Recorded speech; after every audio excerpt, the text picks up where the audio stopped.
ये एक्सप्लेनेशन उनके लिए है जो 12 की प्रोग्रामिंग नहीं कर पा रहे, जिनको 12 की प्रोग्रामिंग में प्रॉब्लम आ रही है, और रीजन उसका ये है कि बेस नहीं क्लियर है। पहले इसको समझें और बेस क्लियर करें, फिर 12 की प्रोग्रामिंग पे जाएं, तभी वो कर पाएंगे। ज्यादा टाइम नहीं लिया जाएगा, क्विकली बेस क्लियर करा जाएगा। जैसे कहते हैं घोल के नहीं पिला देते हैं, है ना, लेकिन यहाँ पे घोल के पिलाया जा रहा है, ये बहुत जल्दी से ही पूरा बेस क्लियर करा दिया जाएगा। प्रीबूट वगैरह सबने दिए ही हुए हैं, पेपर का पैटर्न सबको पता है। 3 प्रोग्राम जो आएंगे, एक रिकर्शन बेस्ड होगा, स्प्रिंग बेस्ड होगा, एक ऑब्जेक्ट पासिंग बेस्ड होगा। इन तीनों को करने के लिए, इन 12th के प्रोग्राम को करने के लिए आपके ये बेसिक क्लियर होना चाहिए। लूपिंग आनी चाहिए, 1D array, 2D array, string, functions. यहाँ पे बहुत लोग को फंक्शंस क्लियर नहीं है, जिसकी वजह से प्रोग्राम ही नहीं कर पाते। तो ये सारी चीजें क्लियर होनी चाहिए, तभी ये प्रोग्राम हो पाएंगे। तो हम लोग लूपिंग से ही स्टार्ट करेंगे और ये सारे टॉपिक का बेस क्लियर करेंगे। ठीक है, सबसे पहला क्वेश्चन है प्रिंट फॉलोइंग सीरीज। क्वेश्चन लगा है सीरीज को प्रिंट कराना है और स्टार स्टार स्टार स्टार इन्होंने बना रखे n टर्म्स तक के प्रिंट कराना है। सबको पता है कोई भी काम मल्टीपल टाइम्स करना होता है लूप लगा दिया जाता है। Import class public static basic लगाया, n तक के चलाना है तो सबसे पहले यूजर से n की वैल्यू मांगनी पड़ेगी। n हमें नहीं पता क्या होगा, तो स्कैनर मैसेज इनपुट, n में वैल्यू आ गई कि हमें कहाँ तक के कितने टर्म्स तक करानी है। इसके बाद क्या करेंगे, अब लूप लगा लेंगे for int i equals to, loop जो शुरू करेंगे 1 से, कहाँ तक ले जाएंगे i less than equals to. अगर यहाँ n में 50 है तो इसका मतलब हमें जो स्टार स्टार प्रिंट करना है 50 बार प्रिंट कराने हैं, तो लूप भी कितनी बार चला दें, 50 बार। पर हमें थोड़ी पता है कि 50 है क्या है, तो लूप कहाँ तक चला देंगे, n तक। n में जो होगा लूप उतनी बार नाचेगा। i प्लस प्लस ब्रैकेट खोला, एक लाइन में कुछ प्रिंट करना होता है, हम लोग SOP लगाते हैं, SOP। एग्जाम में ये ध्यान रखें शॉर्टकट ना यूज करें, प्रैक्टिस होती है शॉर्टकट पे और एग्जाम में शॉर्टकट यूज हो जाते हैं, तो ध्यान रखें फुल फॉर्म में यूज करें। 2 कोट्स लगाए, स्टार प्रिंट करा, प्लस लगा के थोड़ी स्पेस दे दी, लूप खोला था बंद, पब्लिक बंद, क्लास बंद, कंप्लीट हो गया। 50 बार लूप ना जाएगा, 50 स्टार प्रिंट हो जाएंगे अगर n में 50 है तो। नेक्स्ट देखते हैं, अब कि इन्होंने स्टार हटा दिया, 1 2 3 4 5 टिल n टर्म्स तक कह दिया है, बाकी का सब सेम ही है, कोई फर्क नहीं है, n टर्म्स तक का है, यहाँ तक एकदम प्रोग्राम सेम है। लूप भी सेम ही लगेगा, n टाइम्स हमें नचाना है लूप को, यहाँ बस प्रिंट क्या करना है, जो 1 2 3 है, अगर हम i के लूप की वैल्यू देखें, i वैल्यू 1 होगा, फिर लूप नाचेगा प्लस प्लस लगा, i की वैल्यू 2 हो जाएगी, फिर लूप नाचेगा प्लस प्लस लगा 3 हो जाएगी।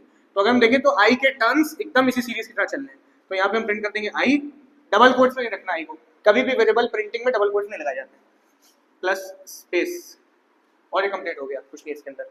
जितनी बार लूप नाचेगा i की वैल्यूज प्रिंट होती जाएंगी। नेक्स्ट देखते हैं, इस बार इन्होंने 1 4 9 और 16 कर दिया सीरीज। ये 1 4 9 और 16 n टर्म्स तक करना है, तो यहाँ तक के तो काम वैसे ही हो गया। n हमने यूजर से इनपुट ले लिया, कितनी बार लूप नचाएं, कहाँ तक के प्रिंट कराएं, लूप चला दिया n टाइम्स तक, 1 से लेकर n तक।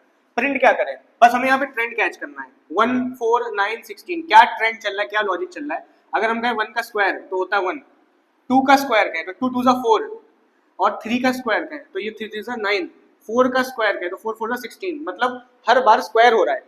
1 2 3 4 तो i चला रहा है, बस हम यहाँ क्या रख देंगे, i into I plus space. पहली बार में i की वैल्यू 1, लेकिन प्रिंट हुआ 1 इंटू 1 1। अगली बार i की वैल्यू 2, प्रिंट हुआ 2 2 सा 4। अगली बार i की वैल्यू 3, प्रिंट हुआ 3 3 सा 9। लूप बंद, पब्लिक क्लास बंद, खत्म। नेक्स्ट देखते हैं, ये क्या है, 1 8 27 64, ये क्या हो रहा है, क्यूब हो रहा है। 1 का क्यूब 1, 2 का क्यूब 8, 3 का क्यूब 27, 4 का क्यूब 64। कुछ नहीं करना, अभी स्क्वायर वाला करा है, तो यहाँ पे बस i इंटू आई इंटू आई 3 बार कर दिया, प्लस स्पेस, खत्म। i की वैल्यू 1 पर 1 नहीं प्रिंट हुआ, 1 का क्यूब 1 ही आया, i की वैल्यू 2 2 नहीं प्रिंट हुआ, 2 का क्यूब 8 आया, एंड सो ऑन। नेक्स्ट देखते हैं, ये क्या है, 6 12 18 24, 6 का टेबल चल रहा है, 7 समझ में आ रहा है, मल्टीपल ऑफ 6 है ये, तो हम क्या प्रिंट करेंगे, i की ये कैसे निकलता है, सबको पता है 6 1 जा 6 2 जा 6 3 जा, तो अगर हम देखें 1 2 3 ये हमारा i चला देगा, जो लूप नाच रहा है i का, ये 1 2 3 चला देगा।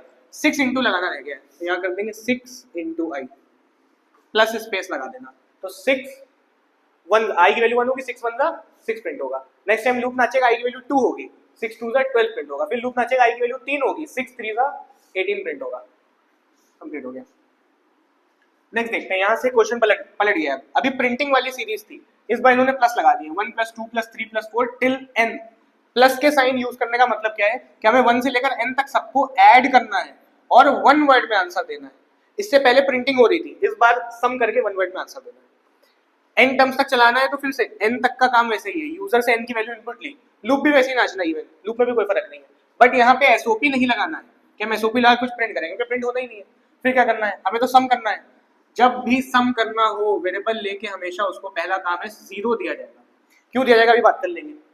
इसके बाद ये 1 2 3 4 5 जो है, ये हमारा i चला रहा होगा, सम करने के लिए एक लाइन होती है जो हम लोग यूज करते हैं, वो लाइन होती है s equals to s plus. इसके आगे जो भी लगाएंगे ना वो सम होने लगेगा। तो अगर हम देखें 1 2 3 4 है, i हमारा 1 2 3 4 चला रहा है, s equals to s plus i लगा दो तो ये 1 + 2 + 3 ऐड होने लगेगा। अभी डायग्राम देखेंगे तो आ जाएगा। लूप खोला था, यहाँ बंद कर दिया, लूप के अंदर कोई प्रिंटिंग नहीं होगी क्योंकि सम करना है, तो लूप के अंदर प्रिंटिंग कर दी तो बार बार प्रिंट होने लगेगा। जब भी कोई कैलकुलेशन होती है तो प्रिंटिंग लूप के बाहर होती है, तो लूप बंद हुआ, यहाँ प्रिंट कर देंगे, पूरा सम होके एस में आ गया होगा, वन वर्ड में आंसर प्रिंट होगा। एसओपी है, एसओपी कुछ भी लगा दो, फिर में मैसेज दे देते हैं result equals to plus S में रिजल्ट होगा। पब्लिक का ब्रैकेट बन, क्लास का ब्रैकेट बन, कंप्लीट हो गया। छोटा सा डायग्राम देखते हैं क्योंकि सम भी बहुत लोगों को क्लियर नहीं है। सबसे पहले हमने s को वेरिएबल लेके 0 दिया। क्यों 0 दिया? क्योंकि सम करने में 0 मैनिपुलेट नहीं करता है हमारे आंसर को, कोई भी चीज में 0 ऐड होता है वही नंबर आ जाता है, इसीलिए 0 दिया। तो s में पहली बार में 0 है, यहाँ क्या लगा है s equals to s plus और i पहली बार में क्या होगा 1, तो s में 0 था 1 ऐड हो गया, s में आ गया 1। लूप फिर नाचा, i की वैल्यू हुई 2, s में 1 ऑलरेडी एडेड है, आगे 2 और ऐड हो गया, s में आ गया 3। फिर लूप नाचा, i की वैल्यू हुई 3, s में 3 ऐड रखा हुआ है प्लस आगे 3 और ऐड हो गया, s में आ गया कितना 6।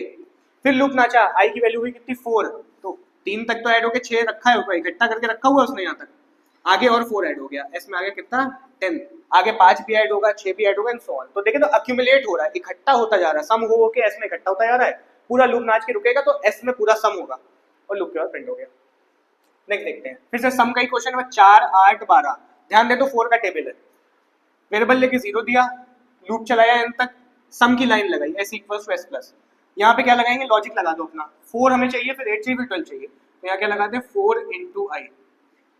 पहली बार में ये खुलेगा, 4 1 ज़ा 4, s में ऐड हो जाएगा। फिर लूप नाचेगा, i की वैल्यू 2 हो जाएगी, 4 2 ज़ा 8, 8 खुला, s में ऐड हो गया। फिर लूप नाचेगा, i की वैल्यू 3 होगी, 4 3 ज़ा 12, 12 ऐड हो गया। तो देखें तो 4 का टेबल ऐड हो रहा है, लूप बंद हुआ, एसओपीएलएन में s को प्रिंट कर दिया, आंसर s में होगा, लूप के बाहर क्योंकि कैलकुलेशन है। नेक्स्ट देखते हैं, इस बार फिर से प्लस के साइन तो लगे हैं, 1 है 4 है 9 है 16 है। क्या हो रहा है, 1 का स्क्वायर होता है 1, 2 का स्क्वायर होता है 4, 3 का स्क्वायर होता है 9, 4 का स्क्वायर होता है 16। मतलब स्क्वायर हो रहा है और सम हो रहे हैं, सब सेम रहेगा। वेरिएबल लेके 0 दिया, लूप चलाया, s equals to s plus लगाया, यहाँ क्या लगा दें i × i, स्क्वायर खुलेगा ऐड हो जाएगा, 2 का स्क्वायर खुलेगा ऐड हो जाएगा, काम हो रहा है हमारा, लूप के बाहर प्रिंट, लूप यहाँ एंड हो गया था। नेक्स्ट देखते हैं, अब की इन्होंने साइन पलट दिया, मल्टीप्लाई लगा दिया है। अभी सम करना सीखा, मल्टीप्लाई करना सीख लेते हैं, ये भी बहुत इंपॉर्टेंट होता है। मल्टीप्लाई करने के लिए हमेशा याद रखना, वेरिएबल लिया जाएगा लूप के ऊपर और उसको दिया जाएगा 1। काम वैसे ही n टर्म्स तक चलाना है, n की वैल्यू इनपुट ली गई, कोई चेंज नहीं है, लूप चलाया 1 से लेकर n तक। प्रोडक्ट करने की क्या लाइन होती है, सम की देखी थी वैसे ही प्रोडक्ट की भी वैसे ही है। वेरिएबल लेके 1 दिया, f इक्वल्स टू f × जैसे s equal to s plus लगाया था वैसे ही मल्टीप्लाई का साइन लगा देना है, और आगे अब वो लगा दो जिस चीज को मल्टीप्लाई करना है। ये तो 1 2 3 4 ही जा रहा है, तो i लगा दें, i की वैल्यू 1 होगी, 2 होगी, 3 होगी, 4 होगी एंड सो ऑन, जाके मल्टीप्लाई होती चली जाएगी। फिर से लूप खुला था बंद, लूप बंद कर देना, लूप के बाहर ही प्रिंट होना है, क्योंकि ये भी कैलकुलेशन है, बस सम नहीं है, मल्टीप्लाई हुआ पर कैलकुलेशन है। यहाँ क्या करेंगे, सिस्टर प्रिंटलन f को प्रिंट कर दिया लूप के बाहर, रिजल्ट f में आ चुका होगा, लूप नाच के रुका होगा, तो पब्लिक बंद क्लास बंद। कभी अगर छोटा सा डायग्राम देखें, इसको 1 क्यों दिया गया, क्योंकि अगर 0 देते तो मैनिपुलेट कर देता, कोई भी नंबर 0 से मल्टीप्लाई होता है 0 आ जाता है, 1 दिया तो मैनिपुलेट नहीं होगा, प्रोडक्ट के केस में 1 मैनिपुलेट नहीं करता है, इसीलिए f में पहली बार में 1 है, और i भी 1 लाया तो 1 × 1 f में आ गया 1। फिर लूप नाचा, अगली बार i की वैल्यू हुई 2, तो अब की मल्टीप्लाई हो गया 1 × 2, f में स्टोर हो गया 1 2 = 2। फिर लूप नाचा, i की वैल्यू 3 हुई, तो 2 × 3 f में स्टोर हो गया कितना 6। फिर लूप नाचा, i की वैल्यू 4 हुई, तो 6 तो स्टोर था, आगे 4 और मल्टीप्लाई हो गया। तो इसमें भी वही हो रहा है, जो नॉर्मल मल्टीप्लाई होता जा रहा है वो इकट्ठा होता जा रहा है f के अंदर, और जो आगे वैल्यू आ रही है वो मल्टीप्लाई होते चली आ रही है। और जब ये लूप पूरा नाच के रुकेगा तो जहां तक के भी n टर्म्स होंगे वहां तक का पूरा प्रोडक्ट हो जाएगा और f में आ जाएगा, लूप के बाहर f प्रिंट हो गया, मतलब हमारा रिजल्ट प्रिंट हो गया, जो पूरी कैलकुलेट करके 1 वर्ड में आंसर देना था प्रिंट हो गया। नेक्स्ट देखते हैं, अभी भी प्रोडक्ट का ही है, करना मल्टीप्लाई है, बस ट्रेंड कैच करना है। ये तो 1 है, फिर 8 है, फिर 27 है, फिर 64 है, क्या हो रहा है, क्यूब हो रहा है, 1 का क्यूब, 2 का क्यूब, 3 का क्यूब, 4 का क्यूब, अभी देख लिया था। वेरिएबल लेके 1 दिया, लूप नचाया, कोई चेंज नहीं है, f इक्वल्स टू f × लगाया, बस यहाँ पे हमें क्या लगा देना, क्यूब। कैसे लगेगा, i × i, 1 का क्यूब खुला, मल्टीप्लाई हो गया। फिर लूप नाचा, i की वैल्यू 2 हुई, 2 का क्यूब खुला, मल्टीप्लाई हो गया। ब्रैकेट लगाना बहुत जरूरी है यहाँ पे, प्रायोरिटी बढ़ानी है इसकी, ताकि पहले ये मल्टीप्लाई हो गया, क्यूब निकल आए, फिर जाके प्रोडक्ट हो। लूप बंद हुआ, f को प्रिंट कर दिया। बाकी प्रोग्राम अभी तक वैसे ही चल रहा है, n की वैल्यू यूजर से स्कैनर मैसेज स्टोर करके इनपुट ले गई। नेक्स्ट देखते हैं, ये थोड़ा सा इंपॉर्टेंट भी है, मल्टीप्लाई भी हो रहा है और मल्टीप्लाई में यहाँ नजर आ रहा है कि 3 का टेबल है 3 6 9 और पावर में भी कुछ चल रहा है ना। पावर में क्या है 1 4 और 9, 1 ठीक है, 4 क्या है 2 का क्यूब, 2 का स्क्वायर, 3 का स्क्वायर, मतलब हमें ये नजर आया कि यहाँ पे जो चल रहा है वो 3 का टेबल चल रहा है ना, 3 इंटू आई से जो कि निकलता है, और पावर पे जो चल रहा है वो क्या चल रहा है, स्क्वायर चल रहा है, आई इंटू आई। ये लॉजिक फॉलो करना है और ओवरऑल इनको मल्टीप्लाई भी करना है। तो मल्टीप्लाई का पहले देखते हैं, मल्टीप्लाई करने के लिए वेरिएबल लेके 1 दिया, बाकी यहाँ n तक के तो कोई बदलाव नहीं था, लूप चलाया, प्रोडक्ट की लाइन लगाई, इसमें भी कोई बदलाव नहीं है, ओवरऑल तो हमें इनको मल्टीप्लाई करना है, तो f equals to f into तक कोई बदलाव नहीं है। अच्छा अब क्या करना है, पावर लगानी है। पावर लगाने के लिए हम लोग मेथड यूज कर लेते हैं मैथमेटिकल, उसका नाम होता है मैथ डॉट पावर लगाया, और अब लॉजिक देखो, आगे वो लगाओ जो नंबर है 3 का टेबल है ना, तो यहाँ पे लगाया 3 इंटू आई, इससे क्या होगा 3 का टेबल खुला। पावर जो लगानी है वो कॉमा लगा के लगा दो यहीं पे, और किसकी लगानी है 3 के टेबल पे स्क्वायर की पावर, तो कॉमा लगाया और लगाएंगे क्या आई इंटू आई, ब्रैकेट बंद सेमीकोलन, क्या होगा 3 का टेबल खुला, 3 के टेबल पे 1 के स्क्वायर की पावर लगी, तो 1 का स्क्वायर 1 ही आया, इतना सॉल्व हुआ और जाके f में मल्टीप्लाई हो गया। एक चीज और करनी होती है, मैथ डॉट पाव डबल में आंसर देता है, तो इसको हमें यहाँ पे int लिखना पड़ जाता है। जब मैथ डॉट पाव यूज करना है और इंटीजर है, आप जो सम कर रहे हो इंटीजर में कर रहे हो या प्रोडक्ट कर रहे हो इंटीजर में कर रहे हो, तो आपको यहाँ int लगा देना है मैथ डॉट पाव के आगे। अगली बार क्या होगा, पहली बार में 3 पे 1 की पावर लग के मल्टीप्लाई हो गया, अगली बार 6 पे 4 की पावर लगानी है, तो ये 3 2s है ना, आई की वैल्यू 2 हो चुकी होगी, खुला 6, कॉमा लगा 2 2s 4, 6 4, इसका मतलब 6 पे 4 की पावर जाके पहले खुली और मल्टीप्लाई हो गई। ये पूरी कैलकुलेशन हो जाएगी, लूप नाच के रुकेगा और f को बाद में हम लोग प्रिंट कर देंगे लूप के बाद। सब सेम था, बस पावर वाला केस था। कह रहे कैलकुलेट फैक्टोरियल ऑफ n, बहुत सिंपल है, कुछ भी नहीं होता। n में अगर वैल्यू है से 10 तो हमें कुछ नहीं करना है, हमें 1 इंटू 2 इंटू 3 10 तक करना है बस, नॉर्मल जो मल्टीप्लाई सीखा। अगर n में वैल्यू है 20 तो हमें 1 इंटू 2 इंटू 3 20 तक कर देना है। तो क्या ही चेंज हुआ है, कोई चेंज नहीं हुआ, बेसिक सा, बस फैक्टोरियल एक खास नाम दे दिया गया है। फैक्टोरियल का एक सिंबल भी होता है, ऐसे करके डिनोट किया, नंबर लिखेंगे और एक्सक्लेमेशन मार्क लगा देंगे, समझ जाना होता है ये फैक्टोरियल की बात कर रहे हैं। फिर प्रोडक्ट करना है, वेरिएबल लेके 1 दिया, लूप नचाया और कुछ करना थोड़ी है, f equals to f into I कर दो। क्यों आई, क्योंकि हमें 1 इंटू 2 इंटू 3 कहाँ तक n तक के करना है, और i तो 1 इंटू 2 इंटू 3 चला रहा है, गलती होती है n लिख देते हैं, यहाँ पे n नहीं लिखा जाएगा i लिखा जाएगा, क्योंकि i की वैल्यू शिफ्ट हो रही है। तो 1 into 2 into 3 till n multiply हो जाएगा, तो f में आ गया होगा फैक्टोरियल, लूप के बाद f प्रिंट हो जाएगा, खत्म। ठीक है, program to print factors of n, ये हो गए सीरीज खत्म, अभी तक जो करा वो सीरीज खत्म। यहाँ से क्या स्टार्ट हुआ, यहाँ से सेकंड पार्ट लूप का स्टार्ट हो गया। यहाँ पे नंबर्स के प्रोग्राम देखने हैं, और ये बहुत इंपॉर्टेंट है क्योंकि 12th में इसी चीज को रिकर्शन पे पढ़ाया गया है। तो यहाँ पे तो बेस है, तो ये बेसिक वे में करेंगे तभी वो आगे आएगा। खैर, एक पहले n इनपुट लिया जाए, मतलब स्कैनर मैसेज स्टोर, n में एक नंबर आ गया, से आया 6, अब हमें 6 के फैक्टर प्रिंट करने हैं। फैक्टर क्या होते हैं, जो इसको कंप्लीट डिवाइड करते हैं, जैसे कि 1 के टेबल में 6 आता है, फैक्टर है। 2 3 6 है ना, फैक्टर है। 3 2 6, ये भी फैक्टर है। 4 नहीं है क्योंकि 4 में टेबल में 6 नहीं आता। 5 नहीं है, 6 है, 6 1 6, तो ये हो गया फैक्टर। तो क्वेश्चन ये है, program to print factor of n, n input लिया, लूप नचाया। लूप क्यों नचाया, क्योंकि नंबर के पीछे फैक्टोरियल होते हैं। अभी देखा 6, तो 1 और 6 के बीच ही मिलेंगे, कभी भी आगे नहीं मिलेंगे। तो 1 से 6 तक लूप नचाना है, तो 1 से n तक, 6 को एग्जांपल है, n में वैल्यू है, 1 से n तक लूप नचाया, i प्लस प्लस कर दिया। इसके बाद ब्रैकेट खुला हुआ है, इसके बाद क्या करेंगे, अब जो फैक्टर निकालना है उसकी लाइन लिखनी पड़ेगी। फैक्टर कैसे निकलते हैं, आपको लगाना है इफ अगर हमारा नंबर मतलब कि n किसी भी नंबर से, मतलब जो भी हमारा नंबर है वो किसी से भी कंप्लीटली डिवाइड हो जाए तो वो फैक्टर है। कंप्लीटली डिवाइड होने का मतलब क्या है, if n percentage i double equals to 0। क्या इसका मतलब है, मान लें n में 6 है, i 1 भी होगा, 2 भी होगा, 3 भी होगा, 4 भी होगा, 5 भी होगा, 6 भी होगा। जितनी बार ये 6 1 से 2 से 3 से 4 से 5 से किसी से भी कंप्लीटली डिवाइड हो गया, मतलब रिमाइंडर में 0 दे दिया, इसका मतलब फैक्टर मिल गया। और जैसे ही ये कंडीशन इफ ट्रू हो रही है मतलब फैक्टर मिल रहा है, और जैसे ही फैक्टर मिल रहा है उसको क्या कर देना है, प्रिंट। इफ का ब्लॉक खोला, सिस्टम डॉट डॉट प्रिंटलन लगाया, कौन फैक्टर होगा, आई, प्रिंट कर दिया। अभी डायग्राम देखते हैं और समझ में आ जाएगा। इफ खोला था बंद, लूप खोला था बंद, काम खत्म हो गया है, पब्लिक भी बंद, क्लास भी बंद। एग्जाम्पल वही मानते हैं, n में 6 है, i की वैल्यू पहली बार में हुई 1, क्या 6 1 से कंप्लीट डिवाइड होगा, हो जाएगा, कंडीशन ट्रू हो गई, और इफ ट्रू हुई तो एसओपी आई प्रिंट हो गया, आई मतलब 1 प्रिंट हो गया।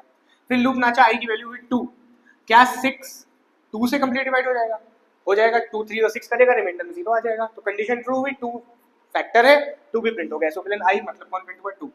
फिर लूप नाचा, आई की वैल्यू 3 हो गई, क्या 6 3 से कंप्लीट डिवाइड होगा, हो जाएगा, फिर से कंडीशन ट्रू हो जाएगी क्योंकि 0 आ जाएगा रिमाइंडर में, तो आई प्रिंट हो गया, मतलब कौन प्रिंट हो गया 3। फिर लूप नाचा, आई की वैल्यू हुई 3 से 4, क्या 6 4 से कंप्लीट डिवाइड होगा, फॉल्स, नहीं हो पाएगा, तो स्किप हो गया, प्रिंट भी नहीं हुआ 4। फिर लूप नाच गया, आई की वैल्यू हो गई कितनी 5 5 हुई, क्या 6 5 से हो जाएगा, नहीं होगा, फिर से नहीं हुआ, कंडीशन फिर फॉल्स चली गई, फिर से प्रिंटिंग नहीं हुई, स्किप हो गया। आई की वैल्यू 6, क्या 6 6 से हो जाएगा, डिवाइड हो जाएगा, ऐसे पहले आई प्रिंट हो गया, मतलब कौन प्रिंट हो गया 6, तो 4 और 5 स्किप हो गए, तो जो फैक्टर मिल रहा है वो प्रिंट होता है यार। नेक्स्ट देखते हैं, क्वेश्चन है क्या, write a program to count factor of n। इस बार फैक्टर्स को प्रिंट नहीं कराना है, गिनना है, मतलब अगर 6 है तो अभी बताया 1 2 3 और 6 इसका फैक्टर है, तो गिने तो कितने निकले 4, काउंटिंग करनी है। जब भी काउंटिंग करनी हो वेरिएबल लो और उसको दो 0 लूप के ऊपर, वैल्यू n की इनपुट ले ली जिसके फैक्टर निकालने, लूप नचाया 1 से n तक, फैक्टर की लाइन अभी देखी, if n percentage i double equals to 0, जैसे ही फैक्टर मिला प्रिंट नहीं करना है, उसको काउंट करना है। अच्छा, अगर इफ का ब्रैकेट ना खोले तो एक लाइन हम इफ के अंदर इंक्लूड कर सकते हैं, तो यहाँ बस C++ लगा दो, ब्रैकेट नहीं खोला मतलब इफ के अंदर बस एक ही लाइन का वर्क है, तो C++ का मतलब क्या है, जैसे ही फैक्टर मिलेगा C++ गिनती कर लेगा, दूसरा फैक्टर मिलेगा तो C++ गिनती कर लेगा, जो फैक्टर नहीं मिलेगा स्किप हो जाएगा। लूप खोला था यहाँ पर, लूप के बाहर प्रिंट कर दो systrut.println, क्या मैसेज देना, number of factors equals to plus C, public बंद क्लास बंद खत्म हो गया। जितनी बार हमारी इफ ट्रू होगी उतनी बार C गिनती करेगा, इफ तब ट्रू होगी जब फैक्टर मिलेगा, तो एट दी एंड लूप नाचेगा, फैक्टर की काउंटिंग C में आ जाएगी, लूप जब खत्म होगा तो पूरी काउंटिंग C में हो चुकी होगी, बाहर प्रिंट हो जाएगा। राइट, अब हम चेक नंबर इज प्राइम और नॉट, प्राइम नंबर क्या होता है, जिनके 2 फैक्टर हो, तो काम कुछ ज्यादा एक्स्ट्रा नहीं करना है। अगर हम कहें ये जो हमने काम करा, यहाँ तुमने फैक्टर गिने थे, प्राइम चेक करने में क्या होगा, फैक्टर गिन लो, फैक्टर गिनने के बाद एक काम एक्स्ट्रा करो कि चेक करा लो क्या ये 2 फैक्टर, अगर 2 है तो प्राइम है, वरना प्राइम नहीं है। प्राइम नंबर क्या होता है, इनके 2 फैक्टर, जैसे 5 का एक 1 फैक्टर है और 5 खुद है, 2 3 4 नहीं है, तो 2 फैक्टर है तो क्या है प्राइम, 1 एंड इटसेल्फ है, तो काउंटिंग तो करनी पड़ेगी। अभी काउंटिंग करना देखी हुई थी, वेरिएबल लेके 0 दिया, इफ डाला n percentage i double equals to 0, जैसे ही फैक्टर मिले क्या कर लो C++, लूप खोला था बंद, पूरा लूप नाचेगा, C में फैक्टर की गिनती आ गई। अब चेक करो, if C double equals to 2, अगर C 2 है मतलब फैक्टर कितने निकले एग्जैक्टली 2, तो प्रिंट कर दो systrut.println number is prime, else लगाओ systrut.println not a prime number, मतलब फैक्टर ज्यादा निकल आए हैं, पब्लिक बंद क्लास पर, ये कंप्लीट हो गया। लूप नाच के रुकेगा, C में 2 है तो प्राइम है, वरना नॉट। नेक्स्ट देखते हैं, program to calculate sum of digits, यहाँ से क्वेश्चन ने और टर्न मारा, अब डिजिट्स पे बात करना शुरू करा। एग्जांपल 493 एक नंबर है, ठीक है, ये यूजर ने इनपुट करा है 493, आपको क्या करना है, इसके डिजिट्स का सम करना है। डिजिट का सम करने का मतलब क्या है कि आपको 4 ऐड करना है, 9 ऐड करना है, 3 ऐड करना है, चाहे इधर से ऐड करो चाहे उधर से ऐड करो, आंसर सेम ही आएगा। तो हम इधर से ऐड करना स्टार्ट करते हैं, हमने 3 उठाया उसको ऐड कर लिया, 9 उठाया उसको ऐड कर लिया, 4 उठाया उसको ऐड कर लिया, जो इनको ऐड करके आंसर आया 9 + 3 12 और 12 4 आया 16, तो हमें 16 प्रिंट करना है कि डिजिट का सम कितना आ रहा है 16। यहाँ पे देखें तो हमारा लूप सीधा नहीं चल रहा है कि 1 से लेकर 493 टाइम्स ये लूप चलाना हो, ऐसा कुछ नहीं है। देखे तो हमने 3 बार में काम कर दिया, यहाँ जितने डिजिट हैं उतनी बार लूप चलाना है, ये बहुत इंपॉर्टेंट है। अभी तक पीछे जितने करे उसमें फ्लो में लूप जा रहा था, फॉर वाला लूप लगा रहे थे फ्लो में, 1 से लेकर n तक, 1 से लेकर 20 तक, जहां तक भी चला रहे हैं वो फ्लो में लूप जा रहा था। यहाँ पे जो लूप चलेगा वो डिजिट के अकॉर्डिंग चलेगा कि कितने डिजिट है नंबर में, अगर 3 डिजिट है 3 बार चलाना है, 4 डिजिट है 4 बार चलाना है, 5 डिजिट का नंबर है तो 5 बार चलाना है, डिजिट्स के अकॉर्डिंग लूप चलाना है, क्योंकि क्वेश्चन ने हमें सेंस करा दिया है। बहुत इंपॉर्टेंट है, क्वेश्चन पढ़ के समझना कि क्या कहना चाह रहा है। Program to calculate sum of digits, digits पे काम कराने को हमसे कह रहा है, तो इसका मतलब अब हम लोग फॉर वाला लूप सीधा वाला तो नहीं लगाएंगे, फिर कैसे लगाएंगे अभी देखते हैं। सबसे पहले हमें सम ऑफ डिजिट करने किसके करने, एक नंबर यूजर्स लेना होगा, स्कैनर मैसेज स्टोर, n में वो नंबर आ गया, कुछ भी नंबर हो हमें मतलब नहीं है, 2 डिजिट हो 4 डिजिट हो 5 डिजिट हो हमें मतलब नहीं है, n में वो नंबर है जिसके डेट का हमें सम करना है। अब क्या करा जाए, आपको बस 3 काम दोहराने हैं और काम हो जाएगा आपका। आपको क्या करना है, पहला काम लास्ट डिजिट को पिक कर लो, जैसे कि 3 उठा लिया, फिर उसको लाके सम कर लो, उसके बाद उस डिजिट को रिमूव भी कर दो। ये 3 काम दोहराओ जब तक नंबर खाली ना हो जाए, नंबर खाली ना हो मतलब n में अगर 493 है जब तक 0 ना हो जाए, ये 3 काम दोहराओ, आपके नंबर के डिजिट्स का सम हो जाएगा।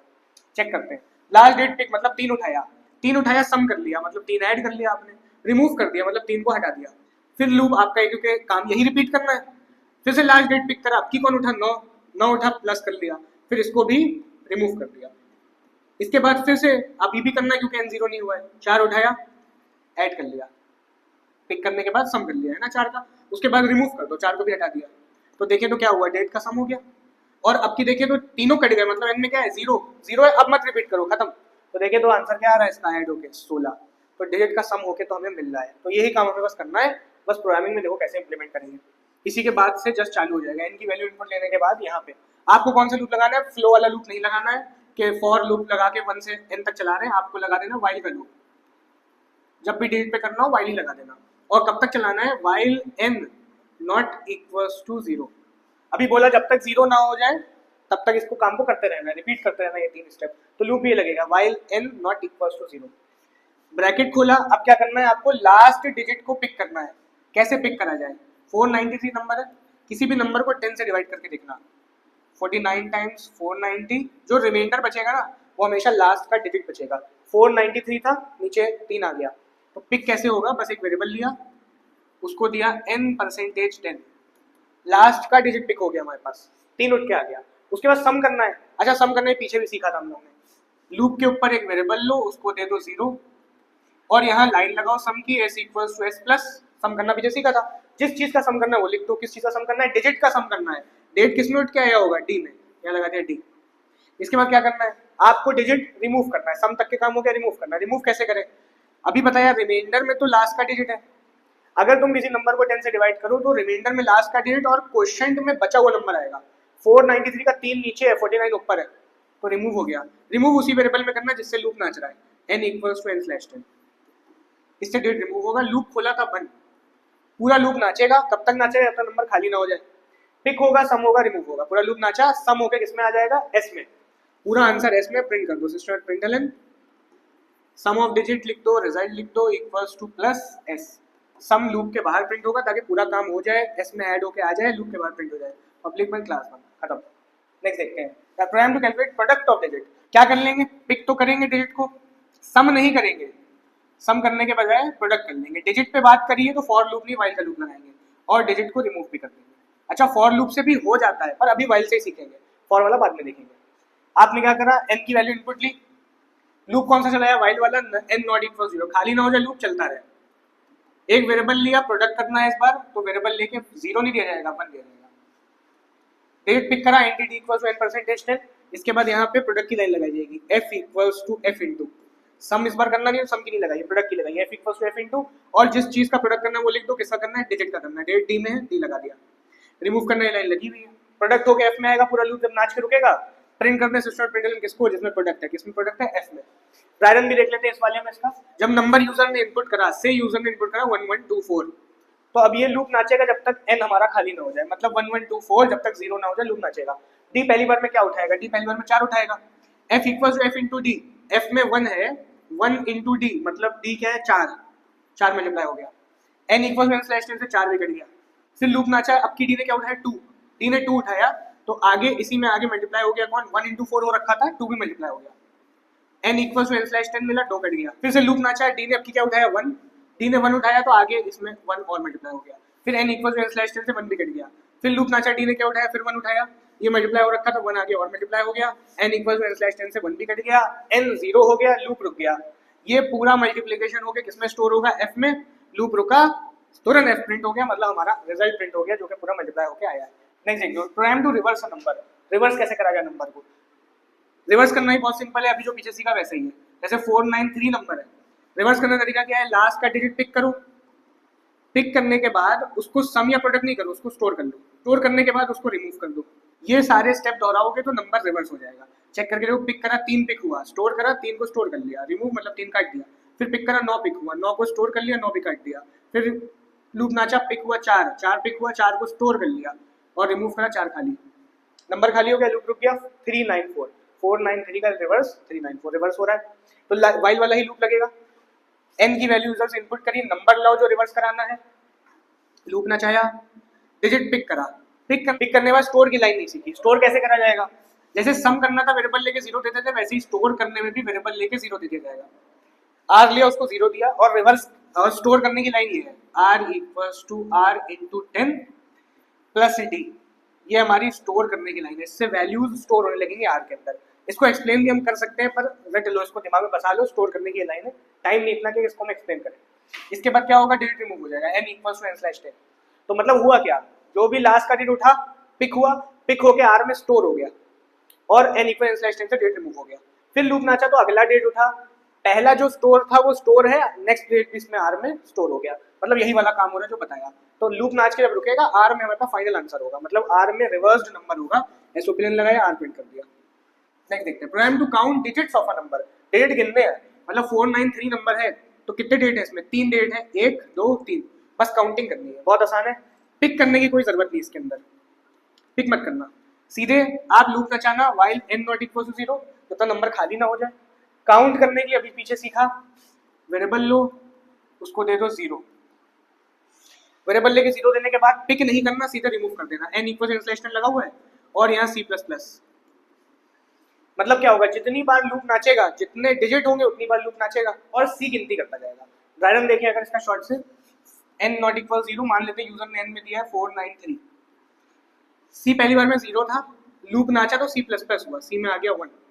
n इक्वल टू n/10 से क्या हुआ, ये कट गया, 3 कट गया। फिर लूप नाचा तो c++ हुआ, c में कितना हुआ 2। n इक्वल n/10 से 3 9 कट गया। पिक करने का कोई काम नहीं, पिक कर ही नहीं रहे, कर भी लोगे तो गलत नहीं है पर कोई काम नहीं है।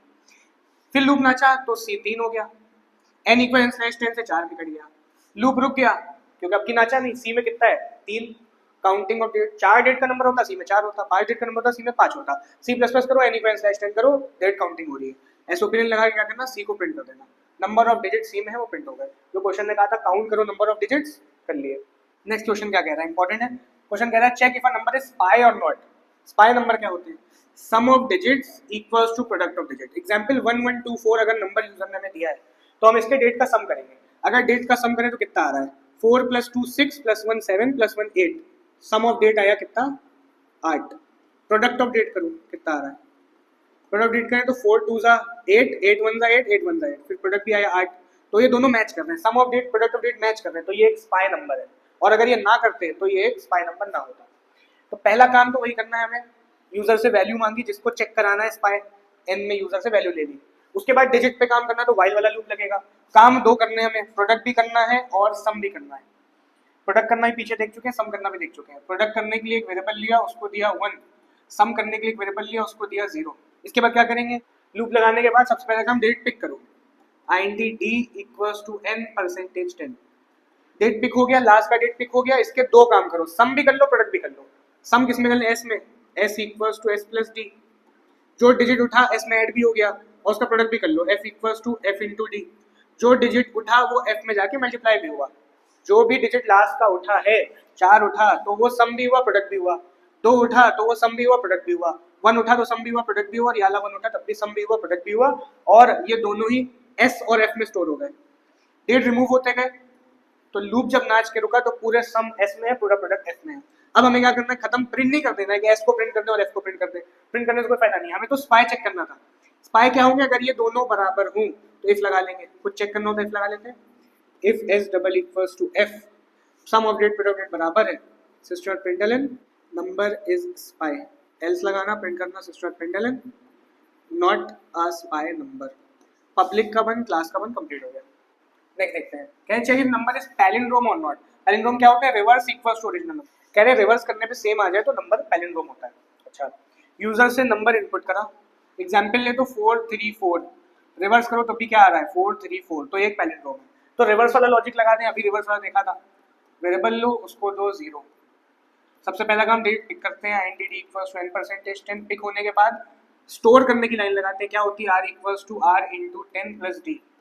n इक्वल्स टू n/10 लगाया, पूरा लूप नाचा, r में रिवर्स्ड नंबर है, रिवर्स्ड नंबर को ओरिजिनल से चेक कराना है। अच्छा, if r double equals to, r में रिवर्स्ड है, रिवर्स को चेक कराना ओरिजिनल से। ओरिजिनल किस में है, अभी के लिए देखें तो लगेगा n में ओरिजिनल है, तो यहाँ पे हम n रख देते हैं, अगर ओरिजिनल n में है तो n रख देते हैं।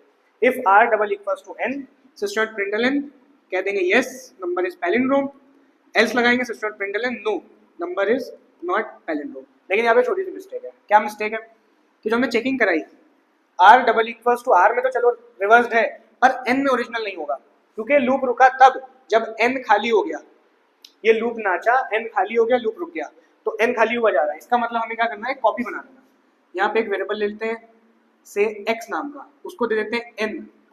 तो अगर n में था 4 3 4, तो x में भी होगा क्या 4 3 4। लूप नाचा, n तो खाली हो गया, n में कुछ नहीं बचा, लेकिन x में अभी भी ओरिजिनल नंबर है 4 3 4। तो यहाँ n से ना चेक करा के हम x से चेक कराएंगे, क्योंकि नंबर जो बचा है वो x के अंदर बचा है। तो बस इनपुट के बाद लूप से ऊपर एक कॉपी बना लेनी है और काम यहाँ पे हो जाएगा। Reverse number double equal original number, palindrome else not. Next देखते हैं, ये इंपॉर्टेंट क्वेश्चन है, सबसे पहले समझते हैं। कह रहे check if a number is Armstrong or not. Armstrong number क्या होता है? कह रहे sum of digit raise to number of digit is equal to original number. क्या बोला इन्होंने? से नंबर है 492, तो इसमें पहले डिजिट गिनने कितने हैं, पता चला डिजिट है 3। तो आपको क्या करना है, डिजिट्स का सम तो करना है, पर पावर लगानी है नंबर ऑफ डिजिट की। मतलब 2 उठाया, इस पे 3 की पावर लगाई, क्योंकि 3 नंबर ऑफ डिजिट है, और सम कर लिया। 9 उठाया, इस पे भी 3 की पावर लगाई, सम कर लिया। 4 उठाया, इस पे भी 3 की पावर लगाई, सम कर लिया। अब जो वन वर्ड का आंसर आएगा, ये अगर ओरिजिनल से मैच हो गया तो ये एक आर्मस्ट्रॉन्ग नंबर है, वरना नहीं है। अभी ये 4 डिजिट का नंबर होता तो यहाँ पावर 4 की लगाई होती, 5 डिजिट का नंबर होता तो 5 की लगाई होती। तो हमें तो नहीं पता होगा कितने डिजिट का नंबर है। तो यूजर से नंबर इनपुट लेने के बाद n में नंबर आ गया, सबसे पहला काम करो इसके डिजिट्स काउंट कर लो। कॉपी जरूर बना लेना, वरना नंबर खाली हो जाएगा। तो एक कॉपी बनाते हैं, int t equals to n। T में हमारे पास कॉपी है, हमने लूप लगाया while t not equals to 0। Digit count करना भी पीछे सीखा था।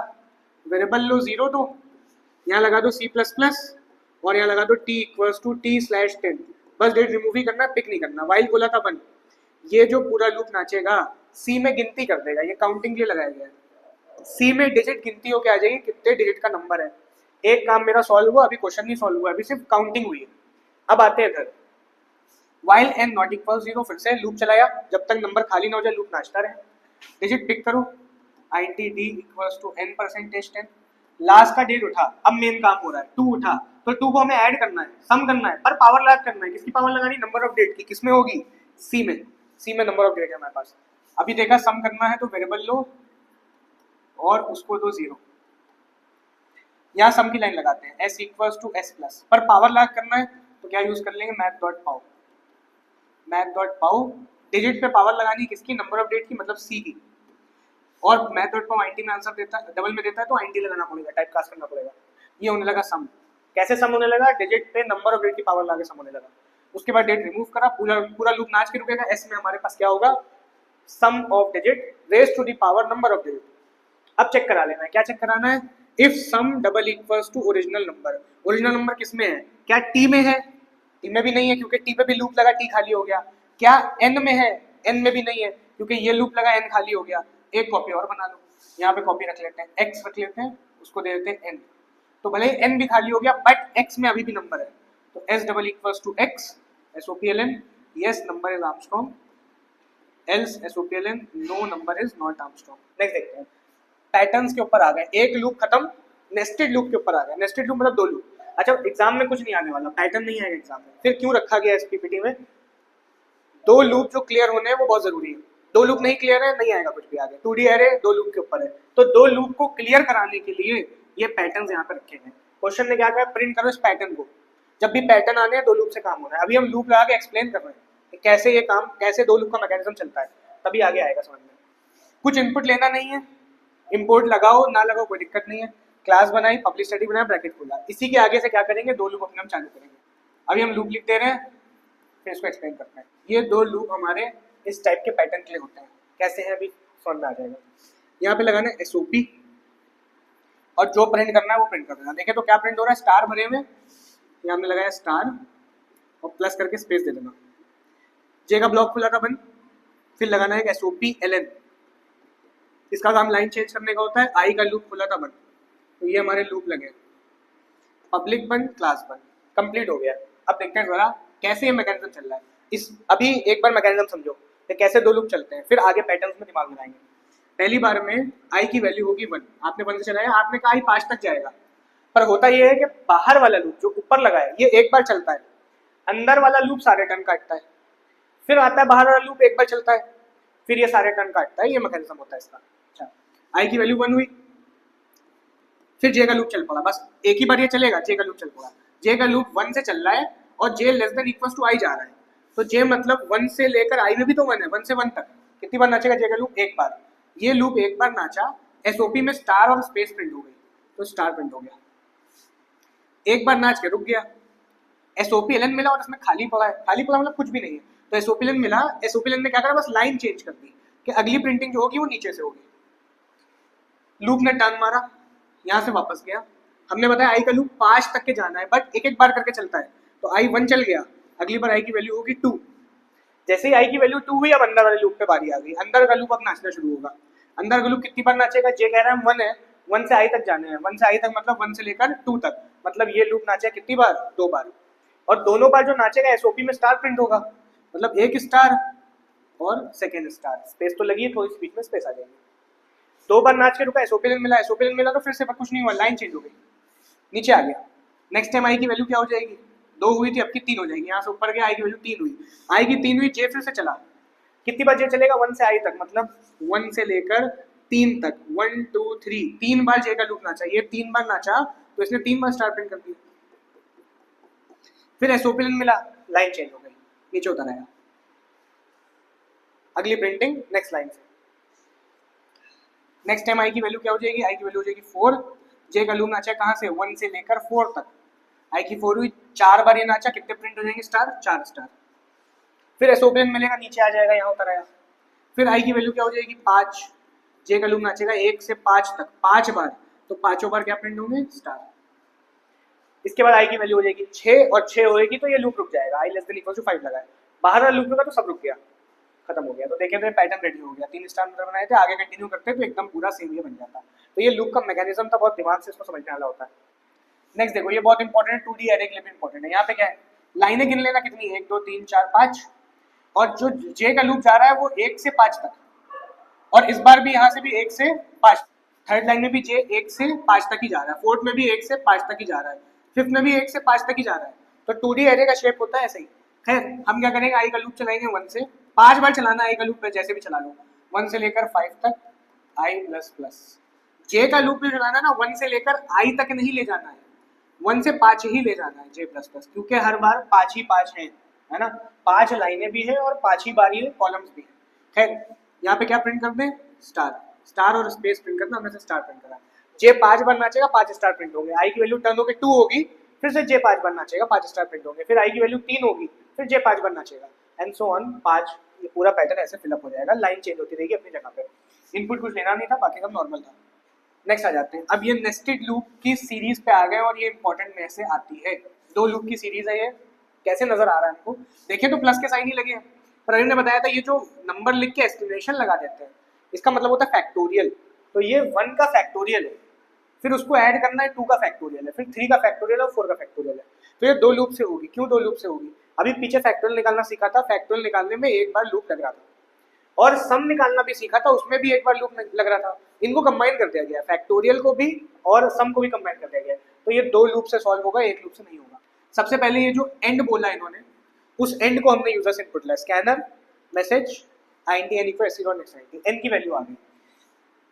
अब कैसे काम होगा? 1 का फैक्टोरियल मतलब 1 ही है, 1 का फैक्टोरियल 1 ही आता है, प्लस कर लेना है, इसके बाद 2 का फैक्टोरियल, 2 का फैक्टोरियल कैसे आता है? 1 into 2, 2 के फैक्टोरियल का मतलब है 1 into 2, फैक्टोरियल मतलब 1 से लेकर उस नंबर तक मल्टीप्लाई कर दो, इसको भी आपको ऐड कर लेना है। 3 के फैक्टोरियल का मतलब क्या है? 1 into 2 into 3, इसको भी आपको ऐड कर लेना है। फिर 4 का फैक्टोरियल का मतलब क्या है? 1 into 2 into 3 into 4, फिर इसको भी आपको ऐड कर लेना है, और ये n तक करना है, इसीलिए इसमें 2 लूप लग रहे हैं। ये आपका 1 का फैक्टोरियल रिप्रेजेंट कर रहा है, ये आपका 2 का फैक्टोरियल रिप्रेजेंट कर रहा है, और ये आपका 3 का फैक्टोरियल रिप्रेजेंट कर रहा है, और ये 4 का फैक्टोरियल रिप्रेजेंट कर रहा है, और बीच में प्लस के साइन लगे। तो अगर इसके पीछे, इस क्वेश्चन के पीछे लॉजिक देखें तो ये लॉजिक चलाना है आपको 2 लूप से, ठीक है? कैसे चलाया जाएगा? तो पहले एक लूप लगाना सम करने के लिए, for i equals to 1, i less than equals to n, i plus plus, ये सम वाला लूप हमने लगाया, ब्रैकेट खोला। इसके बाद जो लूप लगाना है फैक्टोरियल का लगाना है। फैक्टोरियल का लूप कैसे लगता है? इसको भी चलाना तो 1 से ही, पर फैक्टोरियल किसका निकालना है? पहली बार में 1 का निकालना है, उसके बाद किसका निकालना है? अगली बार में 2 का निकालना है, फिर 3 का निकालना है। तो जिसका फैक्टोरियल निकालना होता है लूप वहीं तक चला जाता है। आई पहली बार में 1 होगा तो फैक्टोरियल 1 का निकालना है, आई अगली बार में 2 होगा तो फैक्टोरियल 2 का निकालना है। तो जे का लूप जो चलेगा वो 1 से लेकर जे लेस देन इक्वल्स टू आई तक चलेगा। मतलब हर बार हमें आई का ही फैक्टोरियल निकालना है, आई 1 तो 1 का फैक्टोरियल, आई 2 तो 2 का फैक्टोरियल, इसलिए जे का लूप 1 से लेकर आई तक चला दिया। जे प्लस प्लस ब्रैकेट खोला, इसके अंदर जे के अंदर निकालो फैक्टोरियल। फैक्टोरियल कैसे निकलता है, एक वेरिएबल लो उसको दो 1, तो जे के जस्ट लूप के ऊपर ले लेना, आई के लूप के अंदर जे के लूप के बाहर एक वेरिएबल लिया उसको दिया 1, यहाँ लगाओगे f equals to f into और लगा देना j, आई ना लगा देना क्योंकि j ही तो, अगर आई हमारा 5 है तो हम 5 का फैक्टोरियल निकालने वाले हैं, j 1 2 3 4 5 होगा, तो इसीलिए यहाँ मल्टीप्लाई करना j को करना है। j का लूप खुला था 1, ये पूरा लूप नाचेगा, f में फैक्टोरियल होके आएगा, तो ये फैक्टोरियल का लॉजिक हो गया। अब सम का लॉजिक लगा लो, ये जो सम का लूप चला था, सम करने के लिए वेरिएबल लेके देते हैं 0 और यहाँ सम की लाइन लगाते हैं s equals to s plus, और किस चीज का सम करना है, फैक्टोरियल का। फैक्टोरियल किसमें, f में, s equals to s plus f, ये सम होने लगा फैक्टोरियल्स का। j का लूप, i का लूप जो खोला था अब बंद हुआ और लूप के बाहर प्रिंट कर देंगे SOPLN। आंसर जो होगा f में नहीं होगा, s में होगा, पब्लिक बंद क्लास में। ये कंप्लीट हो गया। उदाहरण देखते हैं छोटा सा ताकि क्लियर हो जाए। ठीक है, मान लेते हैं n में कुछ भी आया, हमें उससे मतलब नहीं, हम छोटा सा उदाहरण आगे का देखेंगे। सबसे पहले i की वैल्यू 1 हुई, n तक जाने वाला, ठीक है। ये जो हुआ j का लूप 1 से लेकर i तक गया, i में भी 1 है, 1 से 1 तक गया, f में क्या मल्टीप्लाई हो गया है 1, तो f में हमारा 1 का फैक्टोरियल आ चुका है जो कि 1 ही है। s equal to s plus f, s में 0 था, आगे 1 ऐड हो गया, 1 का फैक्टोरियल आगे ऐड हो गया। इसके बाद फिर लूप नाचा, s क्या हमारा, i की वैल्यू क्या हुई, i की वैल्यू हुई 2, j का लूप चला 1 से लेकर 2 तक, j का लूप चला 1 से लेकर 2 तक, और j का लूप जब पूरा नाचा तो f में क्या हुआ, 2 का फैक्टोरियल निकला, f में हमारा 2 का फैक्टोरियल आ गया, 1 इंटू 2 2, यहाँ पे s equal s plus f, मतलब आगे 2 का फैक्टोरियल हमारा एड ऑन हो गया, तो आगे हमारा 2 का फैक्टोरियल जो कि 2 ही आ रहा है वो एड ऑन हो गया। फिर लूप नाचा, i की वैल्यू हो गई हमारी क्या 3, f रीसेट हो गया, f 1 हो गया वापस से, ताकि फैक्टोरियल मैनिपुलेट ना हो। अब हम 3 का निकालेंगे ना, i की वैल्यू 3 है तो अब हम 3 का निकालेंगे, f वापस से 1 हो गया। j का लूप चला फिर से 1 से लेकर i तक, मतलब 1 से लेकर 3 तक, 3 बार नाचा, f ने 1 इंटू 2 इंटू 3 करा, f में निकल आया 3 का फैक्टोरियल, 1 2 2 2 3 6, 3 का फैक्टोरियल मतलब 6, और ये 6 जब ये निकल के रुका तो s में जाके ऐड हो गया। तो अभी ये आगे चलता जाएगा तो s में पूरा सम आ जाएगा। तो अब हम देखें तो 0 प्लस तो हमारी सम की लाइन थी यहाँ तक, 1 क्या है, ये 1 का फैक्टोरियल है, ये 2 क्या है, ये 2 का फैक्टोरियल है, ये 6 क्या है, ये 3 का फैक्टोरियल है। ऐसे ही करते करते पूरा ऐड हो जाएगा और बाहर लूप के बाहर जाके प्रिंट हो जाएगा। तो ध्यान रखना, सम का जो वेरिएबल है यहाँ लेना है, लूप चलाया सम का ला, फिर फैक्टोरियल वेरिएबल यहाँ पे लेना है ताकि रीसेट होता रहे। हर बार 2 के बाद अगर 3 का फैक्टोरियल निकलना है तो फ्रेश फैक्टोरियल निकले, 4 का निकलना है तो फिर फ्रेश निकले, ये रीसेट करने के लिए लगाया यहाँ पे। ये फैक्टोरियल निकालेगा, यहाँ सम होगा, पूरा जब लूप नाच के रुकेगा एस प्रिंट हो जाएगा। ठीक है, 1D एरे देख लेते हैं। 1D एरे क्या होती है, आपसे हम कहे आप 10 वैल्यू यूजर से इनपुट लो, तो आपको 10 वेरिएबल लेने पड़ेंगे, 10 बार यूजर से इनपुट मांगना पड़ेगा, और फिर हमने कहा इनको प्रिंट करने से, तो आपको उनको प्रिंट करना पड़ेगा। इसीलिए हम कहें यूजर से 100 वैल्यू इनपुट मांगो और उसको प्रिंट करो। तो अब ये तो आसान ही नहीं रहा, ये तो बहुत लंबा टास्क हो गया। 100 वैल्यू इनपुट लेने का मतलब 100 वेरिएबल लो, इनपुट मांगो, प्रिंट करो, तो ये टास्क नहीं हो सकता। इसीलिए एरे यूज में आती है। एरे एक ऐसा वेरिएबल है जिसके अंदर बहुत सी वैल्यू होल्ड करने की कैपेसिटी है। कह रहे input array of size 10 and printed, कह रहे इनपुट करो 10 साइज की एरे और प्रिंट कर दो। अच्छा, नॉर्मल एक काम जो हम लोग करते हैं उसमें होता क्या है, एक डिक्लेरेशन होता है, वेरिएबल डिक्लेयर करो, उसमें यूजर से इनपुट लो, कुछ कैलकुलेशन है तो वो करो, वरना प्रिंट कर दो। क्वेश्चन नंबर यही का, इनपुट करो प्रिंट कर दो, तो डिक्लेरेशन होगा, इनपुट होगा, प्रिंट होगा। एक नॉर्मल वेरिएबल होता तो भी ये काम होता, एरे है तब भी यही काम होगा, कोई फर्क नहीं है। अच्छा, इंपोर्ट क्लास पब्लिक स्टैटिक लगाया, अब हमें जो करना है डिक्लेरेशन ही करना है, किसका, एरे का। 10 साइज की एरे बनानी है, तरीका क्या होता है, int a log equals to 90, 10 यहाँ लिखा। इससे होता क्या है, इससे ऐसे समझने के लिए ऐसे ब्लॉक्स रेडी हो जाते हैं। कितने ब्लॉक्स होंगे, 10, और इनमें कुछ एड्रेसेस पड़ जाते हैं। जैसे ही आपने डिक्लेरेशन एग्जीक्यूट करा, ये हो जाता है।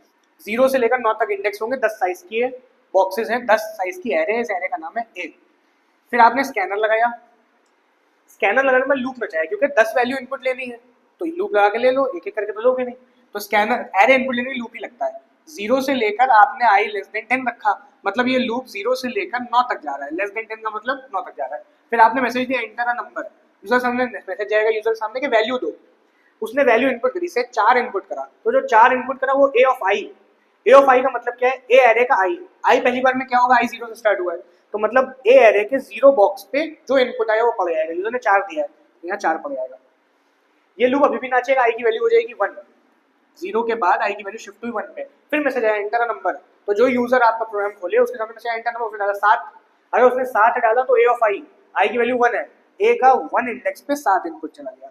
ऐसे ही लूप नाचता रहेगा, आई की वैल्यू शिफ्ट होती जाएगी, पूरी एरे इनपुट आ जाएगी। रैंडम हमने यूजर से इनपुट डाल दी है, यूजर ने इनपुट करा पूरा 1 से 0 से लेकर 9 इंडेक्स तक, मतलब 10 वैल्यू इनपुट आ गई इस लूप से। उसके बाद क्वेश्चन ने क्या कहा था, प्रिंट कर दो, कुछ कैलकुलेशन बोली थी, प्रिंट कर दो। फिर से लूप नचा देना, वही सेम लूप जो इनपुट में लगाया था वो भी यही लगेगा। लूप नचवा एसओपी ए ऑफ आई, इस ए ऑफ आई से क्या होगा, फिर से वैसे ही होगा, आई 0 है तो ए ऑफ 0 प्रिंट होगा कौन, 4। एसओपी लगाए क्योंकि एरे स्ट्रेट फॉरवर्ड होती है। फिर लूप नाचा, आई की वैल्यू हुई 1 हुई तो ए ऑफ 1 मतलब क्या प्रिंट हुआ, 7। उसके बाद हुई आई की वैल्यू 2 तो क्या प्रिंट हुआ, ए ऑफ 2 मतलब 8। ऐसे ही सो ऑन पूरी एरे प्रिंट हुई। तो इन शॉर्ट ये हमारा इनपुट का प्रोसेस था, ये डिक्लेरेशन था, वहाँ पे लिखा है, ये प्रिंटिंग क्या थी, ये प्रिंटिंग थी। नेक्स्ट देखते हैं क्या कहा क्वेश्चन ने, input array of size n and print sum of even numbers. n size की एरे इनपुट करो, अभी 10 साइज कही थी तो हमने जो एरे डिक्लेयर करी 10 साइज की करी थी, n साइज कह दिया। n साइज का मतलब क्या है कि कितना साइज है वो भी यूजर से मांगो, n की वैल्यू यूजर से मांगो। तो सबसे पहला काम n की वैल्यू लेना कि भैया n में है क्या, स्कैनर मैसेज स्टोर, n में वैल्यू आ गई, इससे आ गई 50, तो जो एरे बननी कितनी बननी, 50 की बननी है। n में आया 100 तो 100 की बननी है, n में आया 10 तो 10 की बननी है। तो हमें मतलब नहीं, हमने n की वैल्यू उधर से ली। अब अपने उसी काम पे आ गए, डिक्लेरेशन। ये हमने करी एरे डिक्लेयर, एरे डिक्लेयर करी, यहाँ पे n रख दिया, मतलब जितना यूजर ने बॉक्स नंबर दिया है कि कितने बॉक्स की बनानी वो यहाँ पे आ गई होगी। 5 साइज क्योंकि यहाँ 5 आ गया होगा, 5 डिब्बे तैयार हुए होंगे। उसके बाद नेक्स्ट इनपुट लोगे, देखो नॉर्मल अभी 0 से लेकर n तक लूप चलाया, n तक नहीं, 100 तक नहीं, n तक, जो n में है वहीं तक लूप नाचेगा और इंडेक्स के अकॉर्डिंग नाचेगा, 0 से लेकर लेस देन n से एक पहले, n में 5 है तो 4 तक जाएगा। खैर enter number a of i equal to std.next input पीछे लेना देखा था, तो ये पूरा इनपुट हो गई, जो भी एरे बॉक्सेस रेडी होंगे इनपुट हो गए। तो अगर हम कहें n में अगर 5 दिया है, यहाँ पे भी 5 बॉक्स बने, एग्जाम्पल आ जाए, ये 5 बॉक्स रेडी हुए और ये जो लूप नाचा इसने पूरी एरे भर दी, से 9 2 3 4 0, यहाँ तक के जैसी एग्जीक्यूशन हुआ ये काम रेडी था, ये काम रेडी था। उसके बाद कहा है print sum of even number, इसमें जो जो इवन है इनका सम कर दो। तो आपने लूप नचाया, वेरिएबल लेके 0 दिया, सम करने में 0 देते हैं। 0 देने के बाद नॉर्मली सम नहीं कर लेना, पूरी एरे का सम नहीं कहा है उसने, इवन का सम करने को कहा है।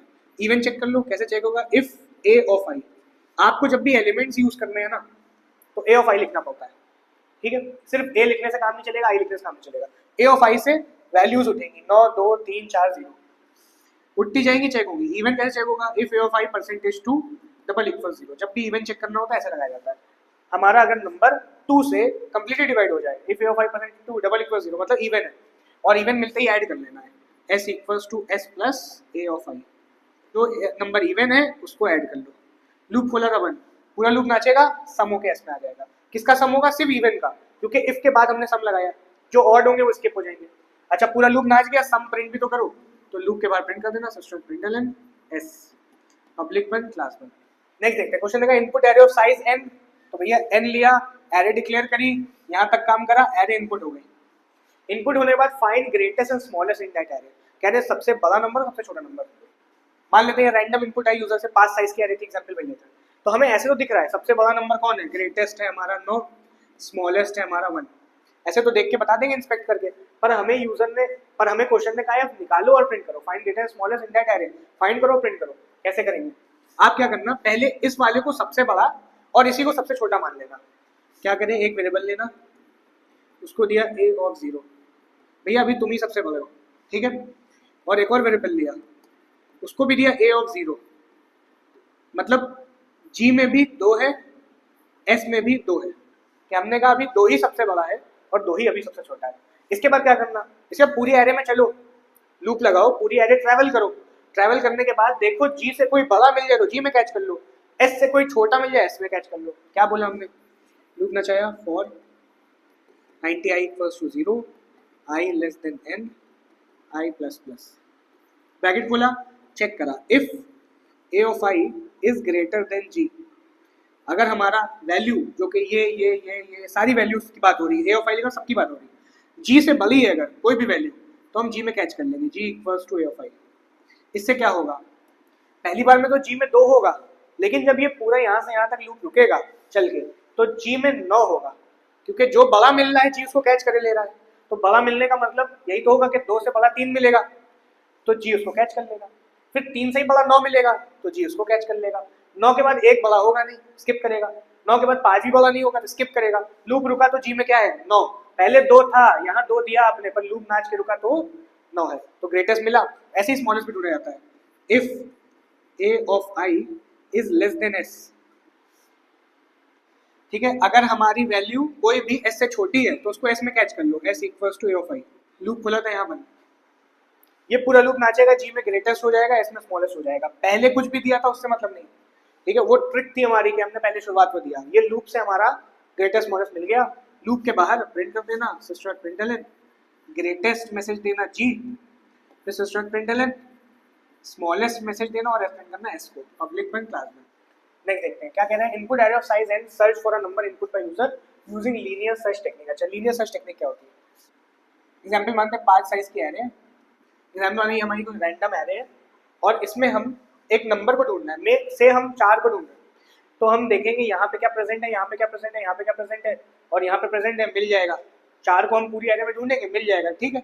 नहीं मिलेगा बोल देंगे नहीं मिला। अच्छा, आप क्या करो, पहले n की वैल्यू इनपुट लो, कितने साइज की एरे, क्योंकि n साइज की बोली है, एरे डिक्लेयर करो, यहाँ से यहाँ तक काम करोगे, एरे इनपुट हो गई। एरे इनपुट लेने के बाद आप वो नंबर इनपुट लो जो कि सर्च करना है, क्योंकि हमें तो नहीं पता क्या ढूंढना है, 4 तो हमने ऐसे ही बोल दिया था। एरे तो हमारे पास इनपुट आ गई, ये काम रेडी है, पर ढूंढना क्या है, लूप लगाए बिना बस enter number to be search बोला, x में स्टोर कर लिया। अब x में वो वैल्यू है जो हमें सर्च करनी है। ढूंढने का तरीका क्या होगा, बहुत आसान है, लूप चलाओ, for int i equals to 0, i less than n, i plus plus. Loop चलाने के बाद चेक करो, if a of i double equals to x, एक बार भी a ऑफ i मतलब सबकी बात हो रही है, x से मैच करे है, तो हमें कुछ करना नहीं है, हमें बताना है कि मिला कि नहीं मिला। और इस चीज को टैकल करने के लिए हम क्या करते हैं, लीनियर सर्च की ट्रिक ही यही होती है कि एक वेरिएबल लेते हैं, उसको देते हैं 0 और यहाँ कर देते हैं C++ और ब्रेक कर देना। इफ खोला था बंद, लूप खोला था बंद।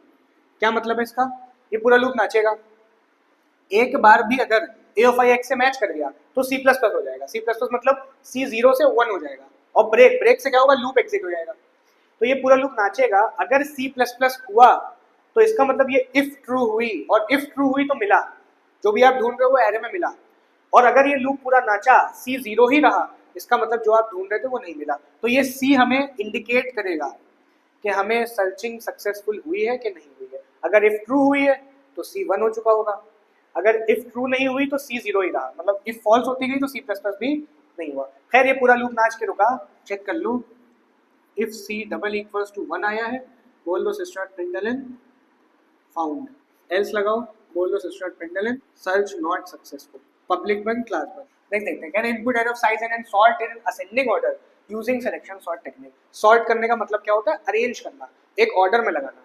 अच्छा, input array of size n बोला है इन्होंने, ठीक है, तो यहाँ तक के काम वैसे होने वाला है। n साइज की एरे इनपुट आ गई, उसके बाद कह रहा है sort in ascending order using selection sort technique. अब आते हैं सॉर्टिंग पे। सॉर्ट करने के लिए हम एक्सप्लेन करने में तो बहुत टाइम लगेगा, बस लूप रट लेना, एक सॉर्टिंग होती है बबल सॉर्ट, लूप रट लेना। तो ये हमेशा सॉर्टिंग 2 लूप से होती है, और ये दोनों लूप है हमारे सॉर्टिंग के, सिलेक्शन सॉर्ट के। 0 से n तक जाएगा i, j चलेगा i+1 से, और j भी n तक जाएगा j+1। ये हमारे सिलेक्शन सॉर्ट के लूप है, इनको रट लेना। अब लगाते हैं सॉर्टिंग। कैसे सॉर्टिंग होगी, हमें चेक करना है, if a of i, sorting का मतलब क्या होगा, मान लो ये एरे पड़ी हमें इसको ऑर्डर में लगाना है। ऑर्डर में लगाना मतलब असेंडिंग लगाना है, तो सबसे छोटा सबसे आगे आ जाए, फिर उसके बाद 1, फिर 3, फिर 4, फिर 5। तो ये एरे पूरी अरेंज हो गई एक ऑर्डर में। ऐसे डिसेंडिंग भी हो सकता है, असेंडिंग भी हो सकता है। हमें करना क्या होता है, इसको उठाओ, पूरे में चेक करो, इससे जो छोटा मिले आगे ले आओ, फिर दूसरे ब्लॉक को उठाओ, उससे छोटा मिले आगे ले आओ। जब ये पूरा लूप नाच के रुकता है तो हमारे पास सॉर्ट हो जाती है। खैर, इफ a ऑफ i, बगल वाला ढूंढना a ऑफ j, क्या a ऑफ i बड़ा है a ऑफ j से। a ऑफ j का मतलब बाद वाली वैल्यूज की बात हो रही है। अगर a ऑफ i इसको उठाए 4 को, तो a ऑफ j यहाँ से यहाँ तक है पूरा। a ऑफ j 3 से लेकर 0 तक सबकी बात कर रहा है। अगर हमारा 4 बड़ा है और बाद वाला छोटा है, तो हमें इनकी स्वैपिंग कर देनी, अदला बदली कर देनी। a ऑफ i और a of j selection sort में होता है, ध्यान रखना। और ये साइन असेंडिंग का है, अगर इसको पलट देंगे डिसेंडिंग एरे में लग जाएगी। पूरी एरे डिसेंडिंग में लग जाएगी। इनकी अदला बदली कैसे होगी? स्वैपिंग का भी एक तरीका होता है। ए ऑफ आई को पहले एक जगह साइड कर लो, कॉपी बना लो, I T T equals to A of I. A of I में जो वैल्यू है टी में स्टोर हो गई। उसके बाद ए ऑफ जे की वैल्यू ए ऑफ आई पे रख दो, A of I equals to A of J. उसके बाद ए ऑफ जे को वो पकड़ा दो जो साइड करे थे, टी की वैल्यू पकड़ा दो, A of J equals to T. If खोला था बंद, दोनों लूप खोले थे बंद। खैर 10th में ये पढ़ा हुआ है तो इसमें हम ज़्यादा डिटेल में नहीं जा रहे हैं, रट लेना इसको यहाँ से यहाँ तक। दोनों लूप याद रखना, ये याद रखना सिलेक्शन सॉर्ट में यहाँ आई यूज होता है और इधर वाल जे यूज होता है। दोनों बातें बहुत इंपॉर्टेंट है सिलेक्शन सॉर्ट के लिए। और ये पूरी स्वैपिंग है, ज़्यादा डिटेल में बात नहीं कर सकते, इतना टाइम नहीं है, ठीक है। इसके बाद जब ये लूप नाच के रुकता है तो पूरी एरे सॉर्टेड है। सॉर्टेड है, यूजर को नहीं दिखी। लूप लगाओ, प्रिंटिंग करो। नॉर्मल लूप लगाना कुछ नहीं, 0 से लेकर एन तक एसओपी है ऑफ आई। ये जो प्रिंट होगी एरे, ये सॉर्टेड एरे प्रिंट हो जाएगी। 12th में आती है सॉर्टिंग, कोई एक मेथड बोल देंगे और बोलेंगे सॉर्ट करो, तो इंपॉर्टेंट है, चांस है पूरा का पूरा कि मेथड हो सॉर्टिंग का। नेक्स्ट बबल सॉर्ट देखते हैं, बबल सॉर्ट के साथ भी यही करेंगे। लूप और थोड़ा सा याद करना मटेरियल रख लेना इसमें भी, समझने का अब टाइम नहीं, जिसको आता है अच्छी बात है, और अब टाइम नहीं। खैर, input array of size and sort in ascending order using bubble sort. तो n तक की एरे तो यहाँ तक आ गई, काम हो गया बेसिक। एरे इनपुटेड है, सॉर्टिंग पे आते हैं। बबल सॉर्ट के जो लूप होते हैं वही होते हैं। आई 0 से चलेगा, आई लेस देन n जाएगा, जे 0 से चलेगा, जे लेस देन n माइनस आई माइनस 1। ये बहुत इंपॉर्टेंट है यहाँ पे। इसके बाद चेकिंग होगी ना, सिलेक्शन सॉर्ट में ए ऑफ आई और जे दोनों यूज हुए थे, यहाँ पे बस जे ही यूज होगा, ए ऑफ जे, और इसके बगल वाला होगा ए ऑफ जे प्लस 1। आई नहीं यूज होगा इसके एफ में, उसके एफ में आई और जे था, इसके एफ में जे और जे प्लस 1 है। असेंडिंग लगानी है तो ये साइन लगाना, डिसेंडिंग लगानी है साइन पलट देना। ब्रैकेट खोला और स्वैपिंग वैसे ही है, एक टी लिया, उसको दिया ए ऑफ जे पहला वाला, उसके बाद दूसरे वाले को इस पर रख दो, A of J equals to A of J plus 1। उसके बाद ए ऑफ जे प्लस 1 को रख दो टी पे। इफ खोला था बंद, दोनों लूप बंद, खत्म हो गया, जे का बंद, आई का बंद। तो ये दोनों लूप जब नाच के रुकेंगे तो एरे सॉर्ट हो चुकी होगी। किस टेक्निक से हुई? बबल सॉर्ट से। दोनों लूप, यहाँ जे यूज होना है या जे प्लस 1 यूज होना है, और ये पूरी स्वैपिंग है। इसके बाद इसमें भी यही होगा, लूप लगा के प्रिंट करो। बाइनरी सर्च का क्वेश्चन बहुत इंपॉर्टेंट है। बाइनरी सर्च पे बाइनरी सर्च 2 बार आया हुआ है 12th में, एक बार 2015 में आया था, एक बार 2020 में आया था। तो इंपॉर्टेंट है बाइनरी सर्च। और बाइनरी सर्च जो वर्क करता है ना, वो सॉर्टेड एरे पे वर्क करता है। तो क्वेश्चन में क्या था, input array of size and sort in ascending order using bubble sort. मतलब अभी जो पीछे सीखा उतना तो रहना है। एंड परफॉर्म बाइनरी सर्च, उसके बाद यहाँ मेन बात बोली, बाइनरी सर्च लगाओ। अच्छा, एन साइज लिया, कितनी बड़ी एरे है, डिक्लेयर करी एरे, डिक्लेयर करने के बाद यहाँ इनपुट ली, पूरी एरे भर गई। फिर हमने देखी यहाँ पे बबल सॉर्ट लगाया, बबल सॉर्ट के लूप लगाए, इफ लगाया जैसे पीछे लगाया था, और स्वैपिंग करी। मतलब यहाँ तक जब चल के रुकेगा तो एरे हमारी सॉर्ट हो चुकी होगी बबल सॉर्ट टेक्निक से। सिलेक्शन से कहता तो यहाँ सिलेक्शन लगा देते हैं, उसमें कोई फर्क नहीं। अब आते हैं अपने बाइनरी सर्च पे। एरे सॉर्ट होने के बाद हमें नंबर ढूंढना है कि प्रेजेंट है हमारी एरे में कि नहीं प्रेजेंट है। तो कौन सा नंबर ढूंढना है वो लिया जाए।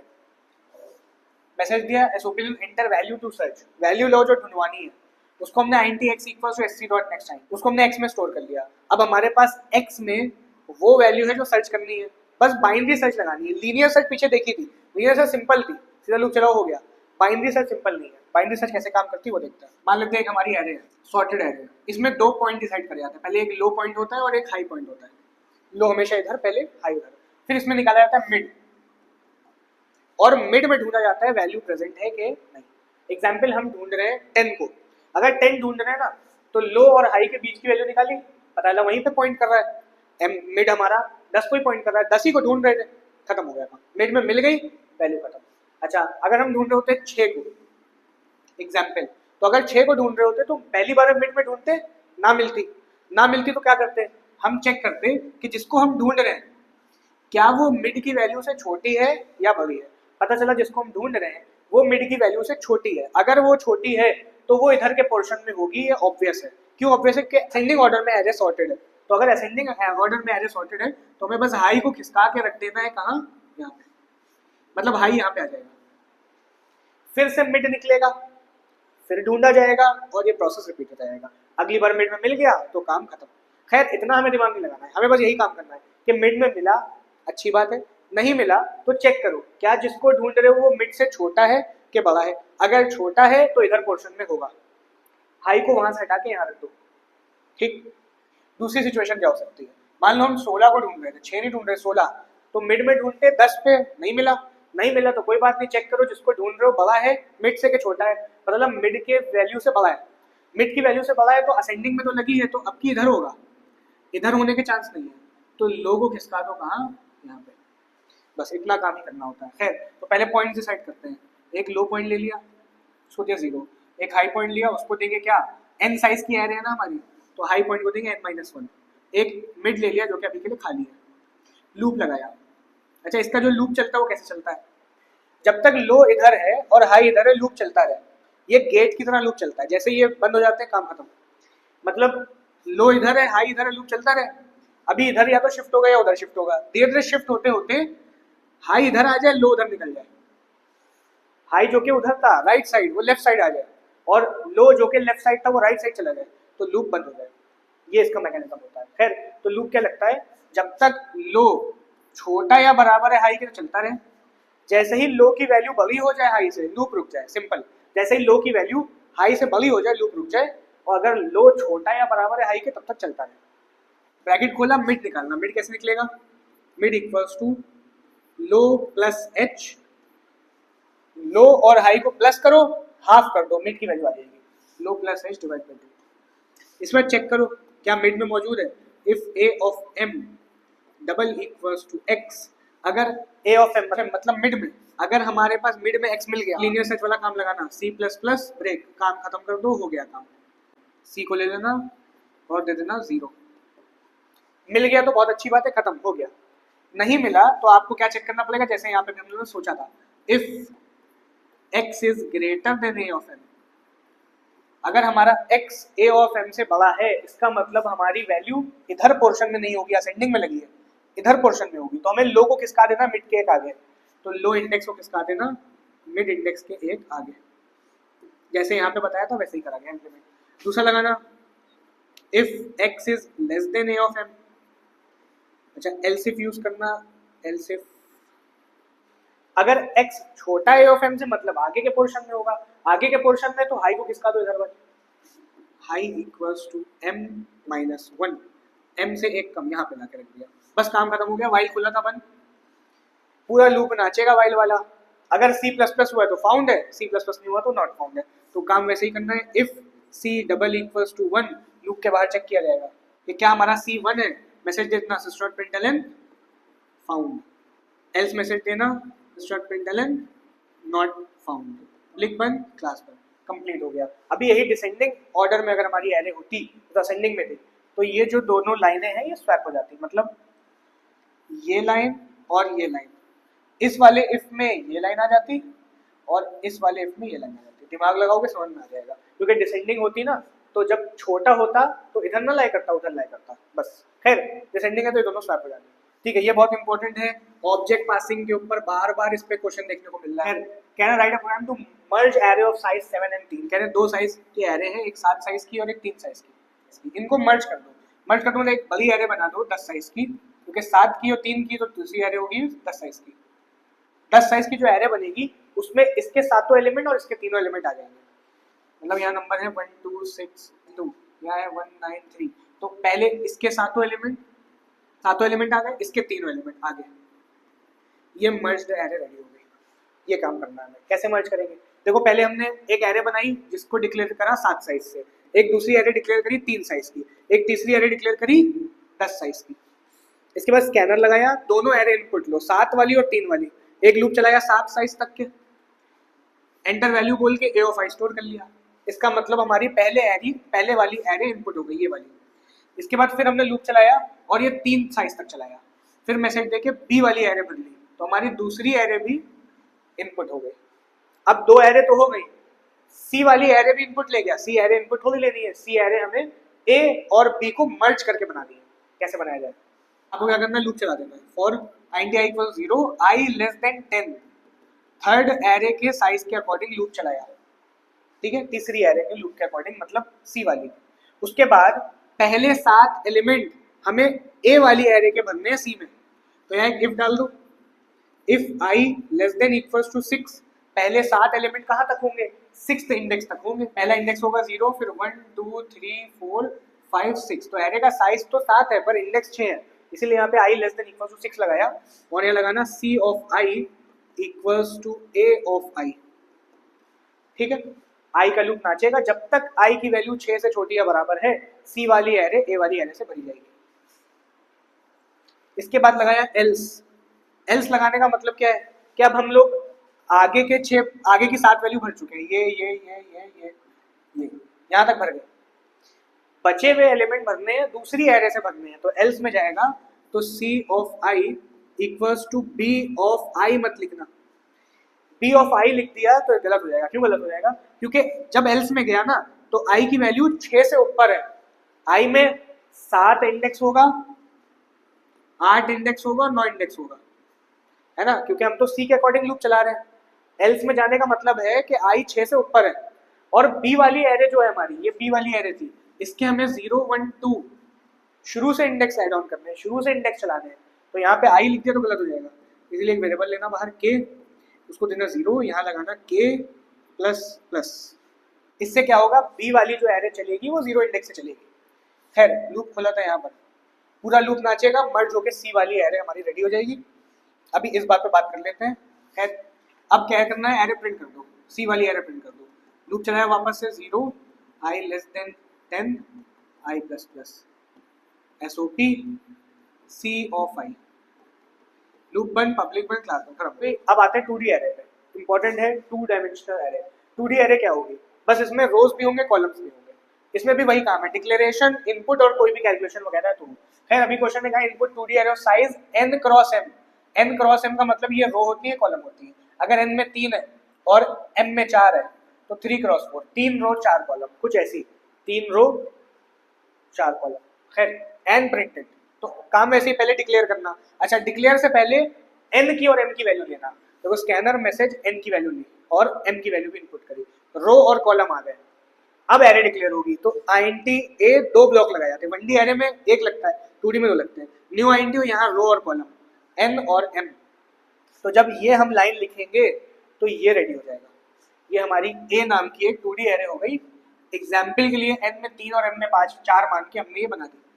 इंडेक्स इसके ऐसे होते हैं, इंडेक्स बहुत इंपॉर्टेंट होता है, 0 0 0 1 0 2 0 3 1 0 1 1 1 2 1 3 2 0 2 1 2 2 2 3। 1D एरे की तरह सिंपल एड्रेस नहीं है इसके, इस तरीके से इंडेक्स है इसके। अब इनपुट ली जाएगी, डिक्लेयर हो गई, पहला काम डिक्लेयर ही था, वाली एरे में भी था, इसमें भी है। दूसरा काम इनपुट है, वाली में भी था, इसमें भी है।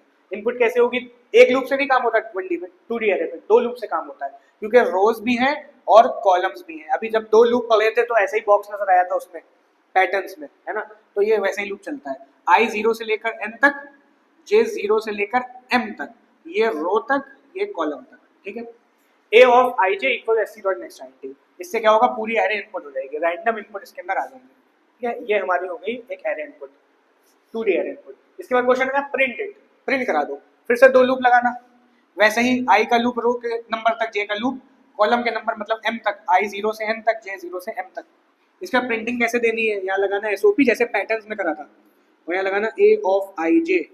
अब 2D एरे पे जब भी काम कुछ होना है, उसकी वैल्यूज पे कुछ काम होना है तो a ऑफ ij लिखा जाएगा पूरा, उसमें a ऑफ i लिख रहे थे खाली।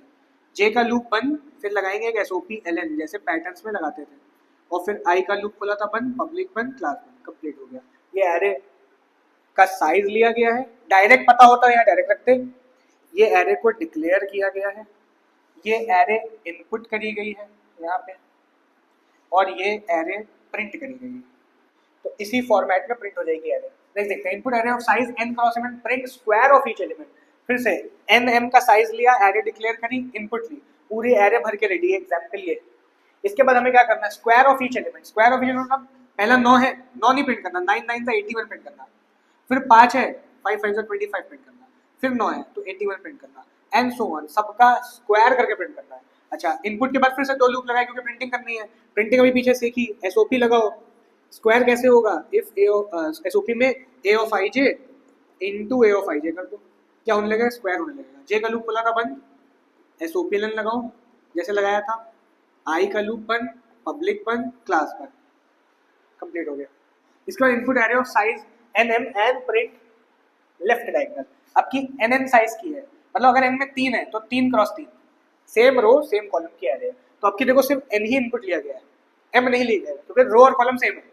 एरे भी डिक्लेयर करी गई, यहाँ n और n रखा गया। इनपुट में भी जो लूप लगे n तक चलेगा, i का भी j का भी, और इनपुट हो गया।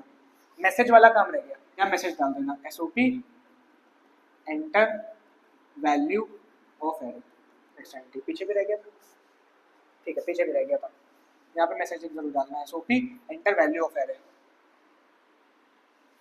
यहाँ पे भी SOP enter value of array.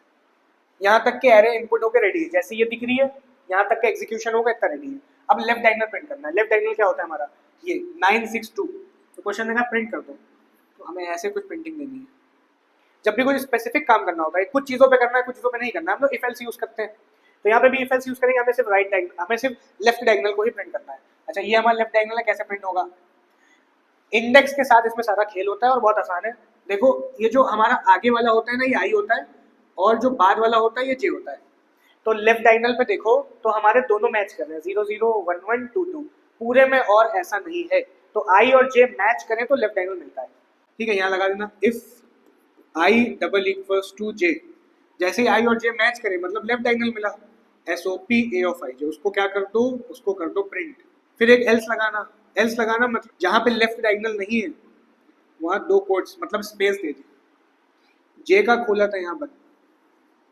ठीक है, जितनी बार ये ट्रू होगी मतलब डायगोनल मिलेगा, और एल्स में जाएगा तो स्पेस प्रिंट करेगा, जहाँ डायगोनल नहीं वहाँ कुछ नहीं प्रिंट होगा। बाकी अपना SOP ln जैसे लगाते हो वैसे लगा देना, लाइन चेंज करने के लिए। लूप बंद हुआ, पब्लिक का बंद हुआ, क्लास का बंद हुआ, खत्म हो गया। ये हमने लेफ्ट डायगोनल प्रिंट कर लिया।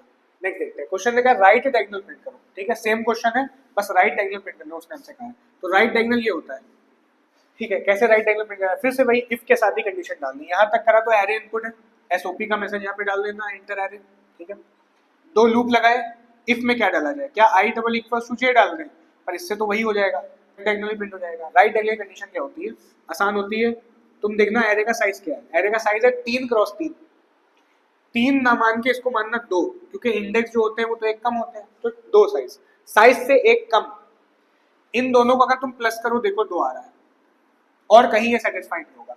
2 + 0 2, 1 + 1 2, 0 + 2 2। तो राइट डायगोनल की स्पेशल बात होती है, आई और जे ऐड करो तो साइज से एक कम आता है। कंडीशन मिल गई, if I + J double equals to n - 1। जैसे ही ये ट्रू होगी क्या मिलेगा, हमें मिलेगा राइट डायगोनल, और राइट डायगोनल मिलते ही प्रिंट हो जाएगा। एल्स में जाएगा स्पेस प्रिंट होगी, जे का लूप बंद हुआ है SOP मिला, आई का लूप बंद हो गया, पब्लिक बंद क्लास बंद खत्म। और कहीं ये सेटिस्फाई नहीं होगी। 2 + 1 3 आता है, 1 + 2 3 आता है, 2 + 2 4 आता है, 1 + 0 1 आता है, 0 + 1 1 आता है, 2 सिर्फ यही आ रहा है, size -1, I + J double equal size -1। Address पे खेल करना ना चाहिए। नेक्स्ट क्वेश्चन क्या है, write a program to do transpose of 3 cross 4 array. Transpose का मतलब क्या होता है, सिंपल सा मतलब होता है रो को कॉलम में बदल दो, कॉलम को रो में बदल दो। तो देखो ये हमारी एक एरे थी 9 5 9 8, इसमें एक रो थी। तो अब देखो हमें रिजल्टेंट एरे जो बनानी है उसमें ये चीज कॉलम में बदल जाएगी, 9 5 9 8 9 5 9 8। ठीक है, सेकंड रो में 9 6 7 3 है, तो 9 6 7 3 कॉलम में बदल गई। थर्ड रो में 7 7 2 1 है, तो 7 7 2 1। क्या करें, दो एरे बनाना, पहले 3 क्रॉस 4 का बोला है, तो एक एरे 3 क्रॉस 4 की बनेगी, दूसरी एरे 4 3 की बनेगी। ठीक है, बी एरे बनाई 4 3 की, क्योंकि ट्रांसपोज करना है। 11 में पढ़ा हुआ है। स्कैनर लगाया, दो लूप लगाए, इनपुट वाले लूप जो लगेंगे ना पहली एरे के अकॉर्डिंग लगेंगे, दो लूप लगे, एंटर बोल के ए ऑफ आई जे में स्टोर कर लिया। ये पूरा लूप नाचा, ए वाली एरे इनपुट होके रेडी है जिसको ट्रांसपोज करना है। ट्रांसपोज करके हमें स्टोर बी वाली में करना है। कैसे करा जाए, आप दो लूप इस बार जो नचाओगे वो बी वाली एरे के अकॉर्डिंग लगाओगे, क्योंकि आप भरने वाले हो बी वाली एरे को। ठीक है, यहाँ लगाना बी ऑफ आई जे, और इसको भरना है हमें ए वाली एरे से, मतलब ट्रांसपोज करके ए वाली को बी में रखने वाले हैं। तो B of I J equals to A of, यहाँ रख देना जे आई, पलट देना। क्यों पलटा ही बताते हैं। दोनों लूप नाचेंगे, बी वाली एरे में पूरी ए ट्रांसपोज होके आ जाएगी। उसके बाद क्या करना, प्रिंट करना, फिर से दो लूप रिपीट करना, उनसे दो लूप जो ये लगाए बी वाली के अकॉर्डिंग। फिर यहाँ करना SOP B of I J, SOP ln लगाया, आई बंद करा, पब्लिक बंद करा, क्लास बंद करा, ये पूरी एरे प्रिंट कर दी। कौन सी एरे प्रिंट करी, बी वाली एरे। अरे देखते हैं ट्रांसपोज कैसे हो गई, कैसे हमने यहाँ पे ये बोल दिया। अच्छा पहली बार में आई जे, मतलब क्या है इसका, ये हमारी बी एरे है, अभी हमने एम्प्टी बना दिया है। ठीक है, ये जो बी एरे है हमारी अभी के हमने खाली रखी, ये तो हमने समझाने के लिए बना रखी थी। पहली बार में आई जे 0 0 होगा, ठीक है। 0 0 मतलब इस इंडेक्स की बात हुई, इस इंडेक्स पे ए का जे आई, तो जे आई भी 0 0 ही होगा क्योंकि जे 0 है, ठीक है। इस इंडेक्स पे 0 0 मतलब 9 आके बैठ जाएगा, फिर ये लूप नाचेगा। लूप पता है आपको, आई 0 रहता है, जे 1 हो जाता है ना। तो 0 1 पे मतलब इस इंडेक्स पे, बी एरे के 0 1 पे, बी एरे के 0 1 पे मतलब इस इंडेक्स पे, ए एरे का 1 0 उल्टा रखा हुआ है ना यहाँ पे जे आई, तो ए एरे का 1 0 कहाँ है यहाँ पे, मतलब ये 9 आके यहाँ बैठ गया, ये वाला 9, ठीक है। फिर लूप नाचा, आई तो 0 रहेगा, जे क्या हो जाएगा 2, और इधर क्या होगा उसी का उल्टा 2 0, क्या हुआ 0 2 मतलब यहाँ पे कौन सी वैल्यू उठ के आ गई एरे की 2 0 वाली, 2 0 मतलब ये वाली, ये 7 उठ के यहाँ आ गया।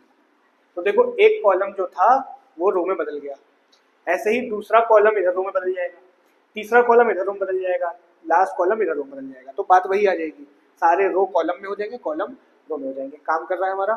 तो ये जब पूरा लूप नाच के रुकेगा तो हमारी एरे ट्रांसपोज हो चुकी होगी, फिर हमने 2 लूप लगा के नॉर्मली उस बी वाली एरे को प्रिंट कर दिया, ट्रांसपोज्ड एरे प्रिंट हो गई। इंपॉर्टेंट क्वेश्चन था ये। नेक्स्ट देखते हैं क्या कह रहा है, sum of each row in array 3 cross 4, बहुत इंपॉर्टेंट क्वेश्चन है ये भी, कह रहे 3 क्रॉस 4 की एरे और सम ऑफ ईच रो करना है। देखो अब की एरे जो डिक्लेयर करी गई वो सीधे 3 क्रॉस 4 की ही कर दी गई, ठीक है। एनएम तो था नहीं, 3 क्रॉस 4 ही करी, स्कैनर लगाया, 2 लूप लगाए, पहला 3 तक दूसरा 4 तक, एंटर बोल के ऑफ आई जे स्टोर हो गई, यहाँ तक एरे तैयार है। सम ऑफ ईच रो का मतलब क्या है, ये जो हमारी पहली रो है इसका हमें सम करना है, 9 + 5 + 9 + 8 जो आ जाए प्रिंट कर देना है, फिर 9 + 6 + 7 + 3 इसका सम करना है, इसको प्रिंट करना है, फिर 7 + 7 + 2 + 1 इसको सम करके इसको प्रिंट करना है। हर रो वाइज हमें सम कर करके प्रिंट करते जाना है, ये हमारे पास टास्क है। पूरी एरे का करना हो तो बहुत आसान था, पूरी एरे का नहीं करना है, रो वाइज करना है। क्या करना, फिर से 2 लूप लगाना, देखो जो इनपुट में लूप लगाए तो 2 लूप लगा दिए। रो वाइज अगर सम करना है तो वेरिएबल लेके 0 देना दोनों लूप के बीच में, क्यों दोनों लूप के बीच में, ताकि रीसेट होते रहे, एक रो का सम होगा प्रिंट हो जाएगा तो एस वापस से 0 हो जाए, फिर दूसरी रो का सम होगा प्रिंट हो जाएगा तो एस वापस से 0 हो जाए, इसे दोनों लूप के बीच में एस को 0 दिया गया है ताकि हर रो का सम हो और एस रीसेट हो जाए। उसके बाद यहाँ सम की लाइन लगाना, S equals to S plus A of I J, J का लूप खुला था बंद और जे का लूप बंद करते ही प्रिंट कर देना सिस्टर प्रिंट एलन एस, फिर आप बंद करोगे आई के लूप को, पब्लिक बंद क्लास बंद। होगा क्या, आपको हमने जब पैटर्न कराया तो ही बताया, एसओपी लाइन जब यहाँ पे आता है ना तो लाइन चेंज हो रही होती है, लाइन चेंज होने का मतलब क्या है, एक रो से दूसरी रो में शिफ्टिंग हो रही होती है यहाँ पे, ठीक है। खैर पहली बार में एस 0 हुआ, जब ये नाचा ना पूरा तो इसने जो सम करा वो इसका करा 9 5 9 8, जैसे ही यहाँ से एग्जीक्यूशन खत्म हुआ जे का लूप रुका एस प्रिंट हो गया, मतलब इनका सम जो भी आया होगा वो प्रिंट हो गया, से 31 आ रहा पहली रो का सम, तो 31 प्रिंट हो गया, 31 प्रिंट हुआ, यहाँ से लूप नाचा एस 0 हो गया वापस, क्यों 0 हो गया, क्योंकि अब अगली रो पे आओगे तो फिर सम होगा, फिर ये नाचेगा तो इनका इनका इनका इनका सम हो जाएगा, ठीक है। तो एस में आ जाएगा कितना 25, ठीक है, यहाँ प्रिंट हो जाएगा 25, क्योंकि जे का रुकेगा नाच के, दूसरी रो का सम हो चुका है एस से प्रिंट हो रहा, फिर नाचेगा एस 0 हो जाएगा, थर्ड रो का सम होगा, थर्ड रो का सम प्रिंट होगा, काम खत्म हो जाएगा। तो मेन काम जो हमें करना था रो वाइज सम करना था हो रहा है, बस एस को यहाँ 0 देना दोनों लूप के बीच में, और जे का लूप जैसे ही बंद हो एस को प्रिंट कर देना ताकि हर रो का सम प्रिंट होता जाए, ठीक है। ये खत्म हुई 2D एरे, बेसिक रिवाइज करा दिए गए हैं, बाकी अब जब 12th के क्वेश्चंस करे आएंगे तो बाकी क्लियर हो जाएगा। स्ट्रिंग्स पे आ गए हम लोग, ठीक है। Program to input a string and print it with its length. अच्छा स्ट्रिंग के कुछ फंक्शन इंपॉर्टेंट पहले वो समझ लेते हैं। एक लेंथ नाम का फंक्शन है, इससे क्या होता है स्ट्रिंग की लेंथ निकल आती है, कितनी बड़ी स्ट्रिंग है वो आ जाएगी। एक हमारे पास फंक्शन है कैरेट नाम का, और भी बहुत से फंक्शन होते हैं, 12th की जो वीडियो है 12th का जो एक्सप्लेनेशन है उसमें बताया गया है। अभी सिर्फ मेन फंक्शंस को देखते चलेंगे और रिवाइज करते चलेंगे। कैरेट का काम क्या होता है कि स्ट्रिंग में से कैरेक्टर उठाता है, मान लो बैट नाम की स्ट्रिंग है तो इसमें से ए उठाना है तो ये कैरेट से होगा, कैरेट एक पर्टिकुलर कैरेक्टर उठा के दे देता है, लेंथ इसका लेंथ निकालेगा, कैरेट कैरेक्टर उठाता है। क्वेश्चन क्या कह रहा है, program to input a string and print it with its length. Input a string कैसे होगी, scanner message store, string type का वेरिएबल लिया, sc डॉट नेक्स्ट लाइन लगाया, एक स्ट्रिंग इनपुट हो गई, लेंथ निकाल लो इसकी, कैसे निकलेगी intl equals to n dot length. ये जो लेंथ फंक्शन है इसके आगे वेरिएबल लगाओ जिसकी निकालनी है n डॉट लेंथ, और ये जो आंसर देगा लेंथ देगा उसको किसी वेरिएबल में स्टोर करना है, intl में स्टोर कर लिया, l में लेंथ आ गई, ठीक है। इसका प्रिंट कर दो सिस्टम प्रिंट। क्वेश्चन ने कहा input a string and print it with its length, उसको प्रिंट करो उसकी लेंथ के साथ, तो प्रिंट कर दो, स्ट्रिंग किसमें है, n में, स्ट्रिंग प्रिंट हो गई, उसकी लेंथ प्रिंट कर दो किसमें है, l में, so start print length equals to plus l, public बंद क्लास बंद, कुछ था नहीं इसके अंदर, इनपुट करनी थी, लेंथ निकलवाई और दोनों चीजें प्रिंट करा दी इन्होंने हमसे। नेक्स्ट क्वेश्चन देखते हैं, कह रहा write program to input a string and print it in vertical order. मान लो कैट नाम की स्ट्रिंग आई है, तो सी और ए और डी कैसे करा जाएगा, आपको क्या करना है, कैट तो एग्जाम्पल है, जितनी बड़ी स्ट्रिंग में एक लूप चलाना, कैरेक्टर उठाना, कैरेक्टर उठा के उसको प्रिंट करते आना। मान लो बैटल नाम की स्ट्रिंग आई, लूप चलाएंगे यहाँ से यहाँ तक लास्ट तक, हर कैरेक्टर को उठाओ और प्रिंट कर दो, तो बी को उठाया और प्रिंट करा, ए को उठाया और प्रिंट करा, टी को उठाया प्रिंट करा, अगले टी को उठाया, एल को उठाया, ई को उठाया, हो गया वर्टिकल ऑर्डर में प्रिंट।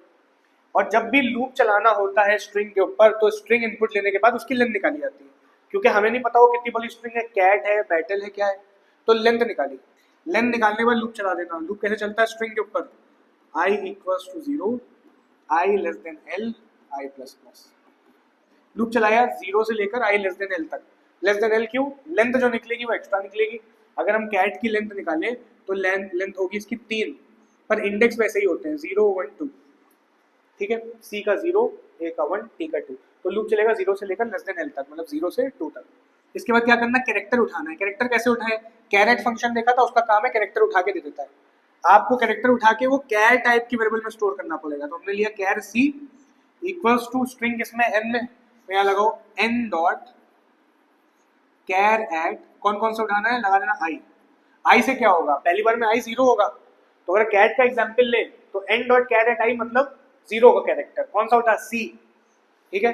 फिर लूप नाचेगा, आई की वैल्यू 1 होगी, एन डॉट कैर एट आई कौन उठेगा, ए, उसके बाद कौन उठेगा, टी, तो मतलब इस लाइन से क्या हो रहा है, इससे हर कैरेक्टर उठ के आपके पास आ रहा है, किस वेरिएबल में आ रहा है, सी नाम के वेरिएबल में आ रहा है। इस सी नाम के वेरिएबल को प्रिंट कर दो एसओपीएलएन में, तो क्या होगा, सारे कैरेक्टर उठते जाएंगे स्ट्रिंग के और वर्टिकली प्रिंट हो जाएंगे। लूप बन, पब्लिक बन, क्लास बन, खत्म हो गया, ऐसा प्रिंट हो जाएगा। तो ये स्ट्रिंग बैटल नाम की होती है, तो ऐसे प्रिंट हो जाती है। नहीं देखो, कह रहा है input a string and print in reverse vertical order. Reverse vertical order का मतलब क्या है कि अगर कैट नाम की स्ट्रिंग है तो सीधा नहीं, उल्टा टीएससी प्रिंट करो। फिर से लूप चलाना पड़ेगा, लेंथ निकाली, लूप बस उल्टा चला देना, for I equals to L minus 1, index हमारा जो होता है वो एक कम होता है, तो एल माइनस 1, 0 1 2, लेंथ तो 3 है पर हमें 2 से 0 उल्टा लूप चलाना है, तो L minus 1, I greater than equals to 0, I minus minus, reverse loop चला दिया, ब्रैकेट खोला, कैरेक्टर उठाया, char C equals to N dot char at I. Character भी जो उठना शुरू हुए ना, आई 2 है तो पहले टी उठा, फिर ए उठा और फिर सी उठा, और कैरेक्टर उठने शुरू हुए उसको प्रिंट कर दो, स्टार्ट प्रिंटलन सी, जो कैरेक्टर उठा रहा उसको प्रिंट करते गए, लूप बन, पब्लिक बन, क्लास बन, खत्म। तो अब की जो प्रिंटिंग होगी ना वो रिवर्स वर्टिकल ऑर्डर में होगी, क्योंकि उल्टा लूप चल रहा है तो कैरेक्टर भी उल्टे उठेंगे, पीछे से उठना शुरू होंगे।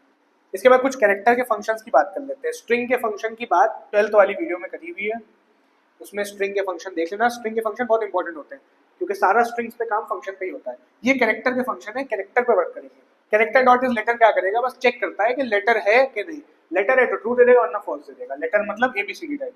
कैरेक्टर डॉट इज डिजिट क्या करता है, चेक करता है डिजिट है कि नहीं, डिजिट होगा ट्रू दे देगा। इज लेटर और डिजिट क्या करेगा, लेटर है या डिजिट है ट्रू देगा, कोई स्पेशल कैरेक्टर या स्पेस है तो फॉल्स दे देगा। कैरेक्टर इज वाइड स्पेस क्या करेगा, स्पेस चेक करता है। कैरेक्टर इज अपर केस क्या चेक करेगा, कैपिटल है कि नहीं चेक करता है। कैरेक्टर इज लोअर केस है कि नहीं चेक करता है। Character dot to upper case convert कर देता है, टू लगा हुआ है, इस वालों में चेक हो रहा था, इसमें टू लगा है, ये कन्वर्ट कर देगा कैपिटल में। Character dot to lower case है, कन्वर्ट कर देगा स्मॉल में। तो ये हमारा था कुछ character functions. Program to input a string and count spaces, letter, digit and special character. कह रहे हैं स्पेसेस गिन लो, लेटर गिन लो, डिजिट गिन लो। स्ट्रिंग इनपुट करी, लेंथ निकाली, लूप चलाया, कैरेक्टर उठाया, यहाँ तक के तो काम नॉर्मल है क्योंकि हमारे पास स्ट्रिंग कुछ भी आई हो। से हमारे पास ये स्ट्रिंग आई, दिस इज कैट @19। अब ये अगर स्ट्रिंग आई है तो इसमें हमें क्या गिनना है, स्पेसेस गिननी है, 1 2 3 4 स्पेस है, लेटर्स गिनने हैं, डिजिट्स गिनने हैं, स्पेशल कैरेक्टर गिनने हैं। स्पेशल कैरेक्टर 1 है इसमें @। तो क्या करना होगा, लूप तो चलाना होगा, पहले यहाँ से यहाँ तक पूरा जाएंगे और सारी चीजें चेक करके काउंटिंग करेंगे, तो लूप चलाना पड़ेगा। लेंथ निकाली, लूप चलाया, कैरेक्टर भी उठाना पड़ेगा, सारे लाइन से कैरेक्टर उठते जाए। कैरेक्टर उठने के बाद स्पेसेस गिननी है, कैसे चेक करें, फंक्शन पीछे पढ़ा था, if character dot is white space, और यहाँ भेज देना सी। ये अगर कंडीशन ट्रू हुई तो हमको मिली स्पेस, और स्पेस मिली तो हमें क्या करना है, एक वेरिएबल लिया, उसको दिया 0, काउंटिंग करनी है, यहाँ लगा दो W++। इससे क्या होगा, स्पेस काउंट होने लगेगी, जितनी बार सी स्पेस उठाए गिनती कर लेगा। फिर लेटर गिनने हैं, कैसे, if character dot is letter वाला फंक्शन लगा देना, भेज देना सी। तो अगर सी हमारा लेटर होगा तो इसको भी गिन लो, इसको हम एली नाम का वेरिएबल लेके 0 देते हैं काउंटिंग के लिए, LE++ कर देते हैं। क्या गिनना है, डिजिट्स गिनने हैं, डेट कैसे चेक होंगे, if character dot is digit, यहाँ भेजा सी, डेट मिला तो इसको हम डी लिया, उसको 0 दिया, यहाँ D++ में डेट गिन लेते हैं, यहाँ पे लगाते रहना एल्स इफ। ठीक है, अच्छा अब नेक्स्ट क्या गिनना है, ठीक है, स्पेशल कैरेक्टर गिनने हैं। स्पेशल कैरेक्टर कैसे काउंट होंगे, जो स्पेस ना हो, लेटर ना हो, डिजिट ना हो। अगर स्पेस नहीं है, लेटर नहीं है, डिजिट नहीं, तो क्या होगा, स्पेशल कैरेक्टर होगा। तो लास्ट में लगा दिया एल्स, स्पेशल कैरेक्टर के लिए SP लिया, उसको 0 दे दिया, ठीक है, एल्स लगा दिया, एल्स में क्या करना, SP++। लूप जो खोला था यहाँ बंद कर देना, पूरा लूप नाचेगा, सारे स्पेसेस गिनती हो गई, लेटर की गिनती हो गई, डिजिट की गिनती हो गई, स्पेशल कैरेक्टर की गिनती हो गई। लूप के बाहर इन सारी गिनतियों को प्रिंट कर दो, println number of spaces plus किसमें होंगी स्पेसेस, W में, W को प्रिंट कर दिया, ठीक है। ऐसे ही println मैसेज देना और लेटर को प्रिंट कर देना, लेटर किसमें, LE में, पब्लिक बंद क्लास में प्रिंट कर दिए हैं, लेटर प्रिंट कर दिए हैं, डिजिट्स नंबर ऑफ प्रिंट कर दिए, special character number of print कर दिए, लूप के बाहर पब्लिक बंद क्लास बंद खत्म हो गया।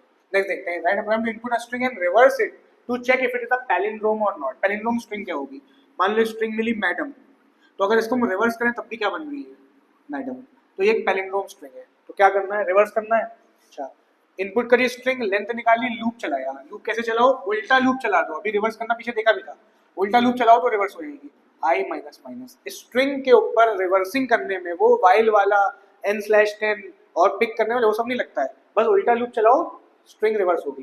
कैरेक्टर उठाए तो सी अब कैरेक्टर कैसे उठा रहा होगा, रिवर्स ऑर्डर में उठाएगा, पीछे से कैरेक्टर उठाना शुरू करेगा, और पीछे से कैरेक्टर उठाना जो शुरू कर रहा है उसको एक वेरिएबल में स्टोर कर लो।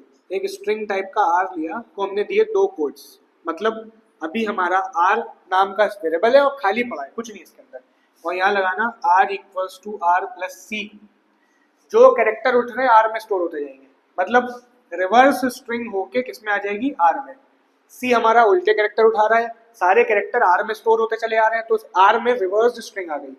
रिवर्स स्ट्रिंग आने के बाद हमें चेक कराना है क्या R ओरिजिनल स्ट्रिंग के बराबर है कि नहीं, अगर बराबर है तो पैलिंड्रोम है, वरना नहीं है। कैसे चेक करें, अगर हम नॉर्मल लगाते तो ये लगाते रिवर्स स्ट्रिंग R =n, पर डबल स्ट्रिंग में उस तरीके से काम नहीं करता है। फिर क्या करें, आपको लगाना है एक फंक्शन है, उसका नाम है equals ignore case, double equals to की जगह यूज हो जाएगा। If R dot equals ignore case n, मतलब R और n बराबर है, अगर ये ट्रू हुई है प्रिंट कर देना पैलिंड्रोम, ठीक है, अगर बराबर हुई प्रिंट कर दिया yes it is a palindrome, else लगाया प्रिंट कर दिया नॉट अ पैलिंड्रोम, ये कंप्लीट हो गया। डबल इक्वल्स टू को इक्वल्स इग्नोर केस ने रिप्लेस कर दिया। कह रहे input a string and count vowel, string input ली, लेंथ निकाली, लूप लगाया, कैरेक्टर उठाया, वोवेल गिनने हैं, हर कैरेक्टर को चेक करो क्या वोवेल है। कैसे चेक करोगे, इफ C =A और C =A और C =E और C =E, ऐसे ही सारे वोवेल लगा देना, A-E-I-O-U। जैसे ही वोवेल मिले काउंटिंग करनी है, कैसे काउंटिंग होगी, एक वेरिएबल लिया, उसको दिया 0, यहाँ लगा दिया D++, लूप खोला था बंद, पूरा लूप नाचेगा, D में वोवेल की काउंटिंग हो जाएगी, प्रिंट कर दो, println D, पब्लिक बंद क्लास में, खत्म हो गया। कैरेक्टर उठते जाएंगे, वोवेल चेक होते हैं, काउंटिंग होती है।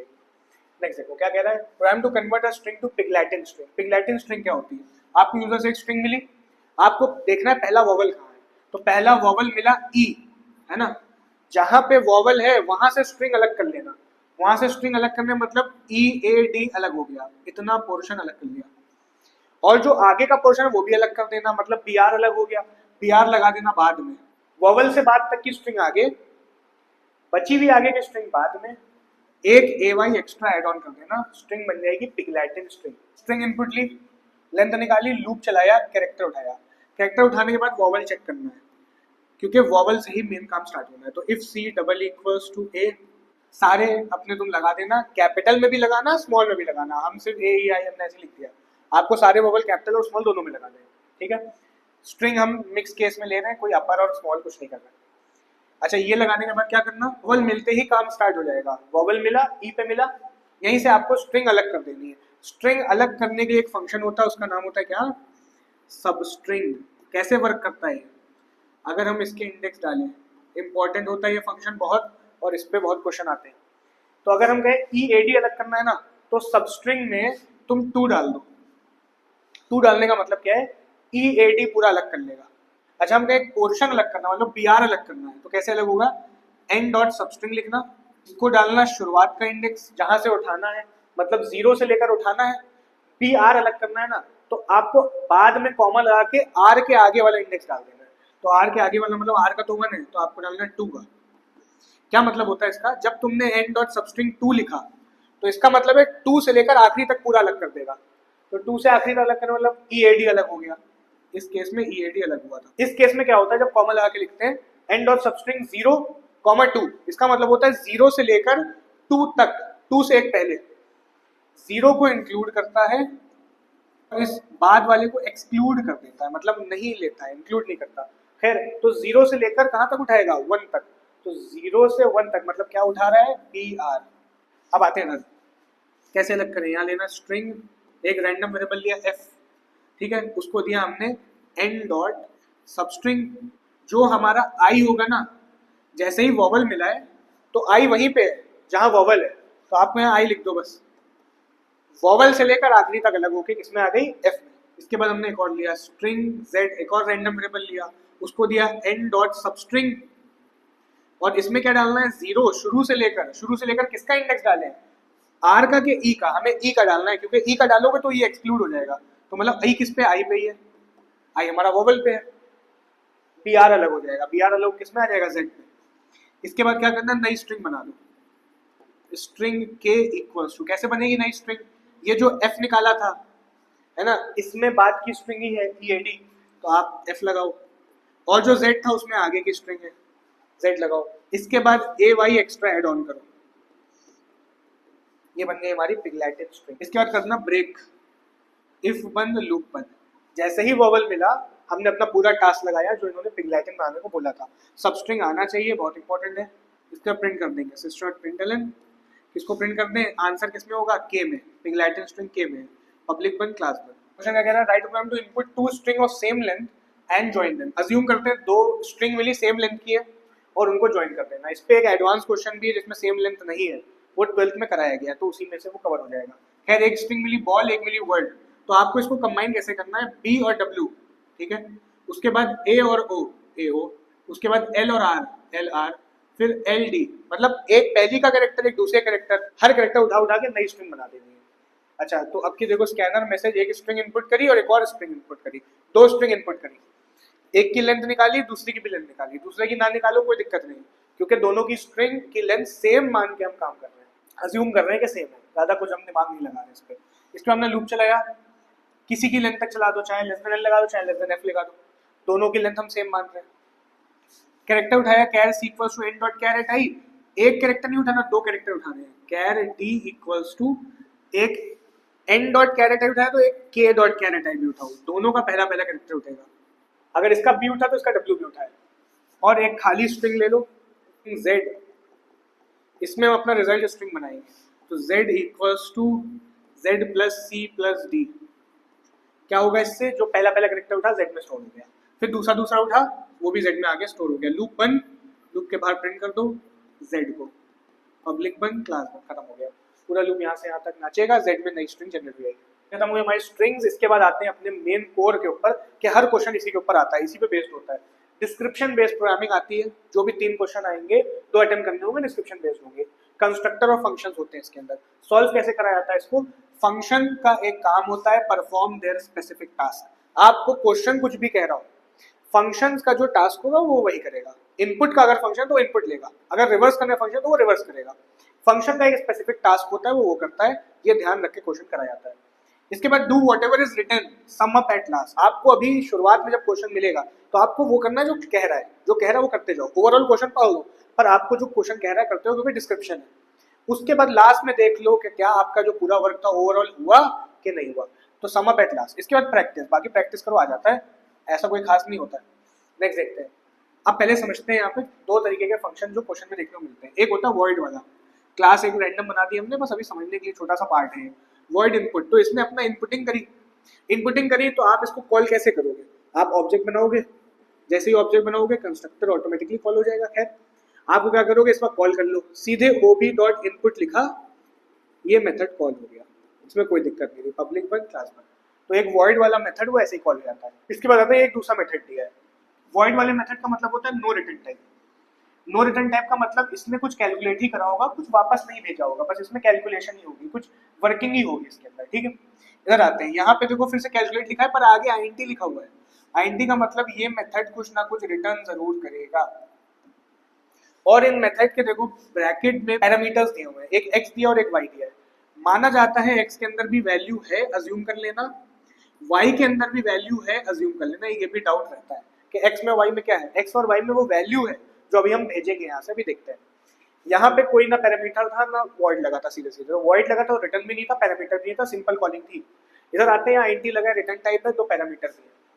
मान लेते इसमें ऐड करना था, तो आप सिंपल ऐड करोगे, आईएनटी जेड लिया, एक्स प्लस वाई कर दिया, अज्यूम करा एक्स में वाई में वैल्यू है, ऐड करके जेड में आ गया। इसके बाद क्योंकि आईएनटी लगा है तो एंड में रिटर्न करना कंपलसरी है, रिटर्न जेड, जिसमें आंसर है उसको रिटर्न कर दिया। ये एक रिटर्न टाइप वाला मेथड था जिसमें पैरामीटर भी थे। अब कॉलिंग कैसे होगी, पब्लिक स्टैटिक वॉइड मेन में है, ऑब्जेक्ट बनाया, add ob equals to new add, ठीक है, ऑब्जेक्ट बनाया, ऑब्जेक्ट बनाने पर कॉलिंग कैसे होगी, आपने कॉल करा ओबी डॉट कैलकुलेट। इसको कॉल करते समय क्योंकि ये दो पैरामीटर भी हैं, यहाँ से दो वैल्यू भेजनी पड़ जाएगी। ठीक है, मान लेते हमने भेजा 10 और यहाँ भेजा 15। अब सोचो हमने कैलकुलेट को कॉल करा, 10 भेजा 15 भेजा, x के पास 10 आया, y के पास 15 आया, दोनों ऐड होकर z में आए, z ने रिटर्न कर दिया मतलब दोनों का एडिशन 10 प्लस 15 जो कि z में था 25, वो इसने वापस भी फेंका। इसने वापस फेंका तो आपको इसको कैच भी करना पड़ेगा। एक आईएनटी टाइप का वेरिएबल ले लो, आईएनटी यू इक्वल्स टू, इस टाइप के मेथड की रिटर्न वाले की ऐसे कॉलिंग होती है। आपको आगे कैच भी करना पड़ेगा और इसके पैरामीटर में वैल्यू भी भेजनी पड़ेगी, चाहे इनपुट लेके भेजो, वेरिएबल के थ्रू भेजो या डायरेक्ट वैल्यू भेजो। पब्लिक वन, अब ये बेसिक था, एक छोटा सा पार्ट था समझाने के लिए। ठीक, दूसरी चीज देखते हैं, कंस्ट्रक्टर दो तरीके के देखने को मिलेंगे, एक डिफॉल्ट मिलेगा। डिफॉल्ट कंस्ट्रक्टर कैसे बनता है, बस सिंपल, आपने जो वेरिएबल है उसको 0 दे देना होता है। पब्लिक ऐड क्लास के नाम से मैच करा और इसके पैरामीटर खाली है, क्वेश्चन कह भी रहा होगा डिफॉल्ट कंस्ट्रक्टर, तो इसमें वैल्यू को 0 देना है, खत्म, कुछ नहीं करना। इधर आते हैं, ये जो कंस्ट्रक्टर है पैरामीटराइज कंस्ट्रक्टर है, डिफॉल्ट नहीं है। इसमें पब्लिक ऐड क्लास से मैच कर रहा है कंस्ट्रक्टर, ये तो समझ में आ गया, ये भी कंस्ट्रक्टर समझ में आ गया, पर इसके पैरामीटर खाली थे, इसके पैरामीटर में वैल्यू है।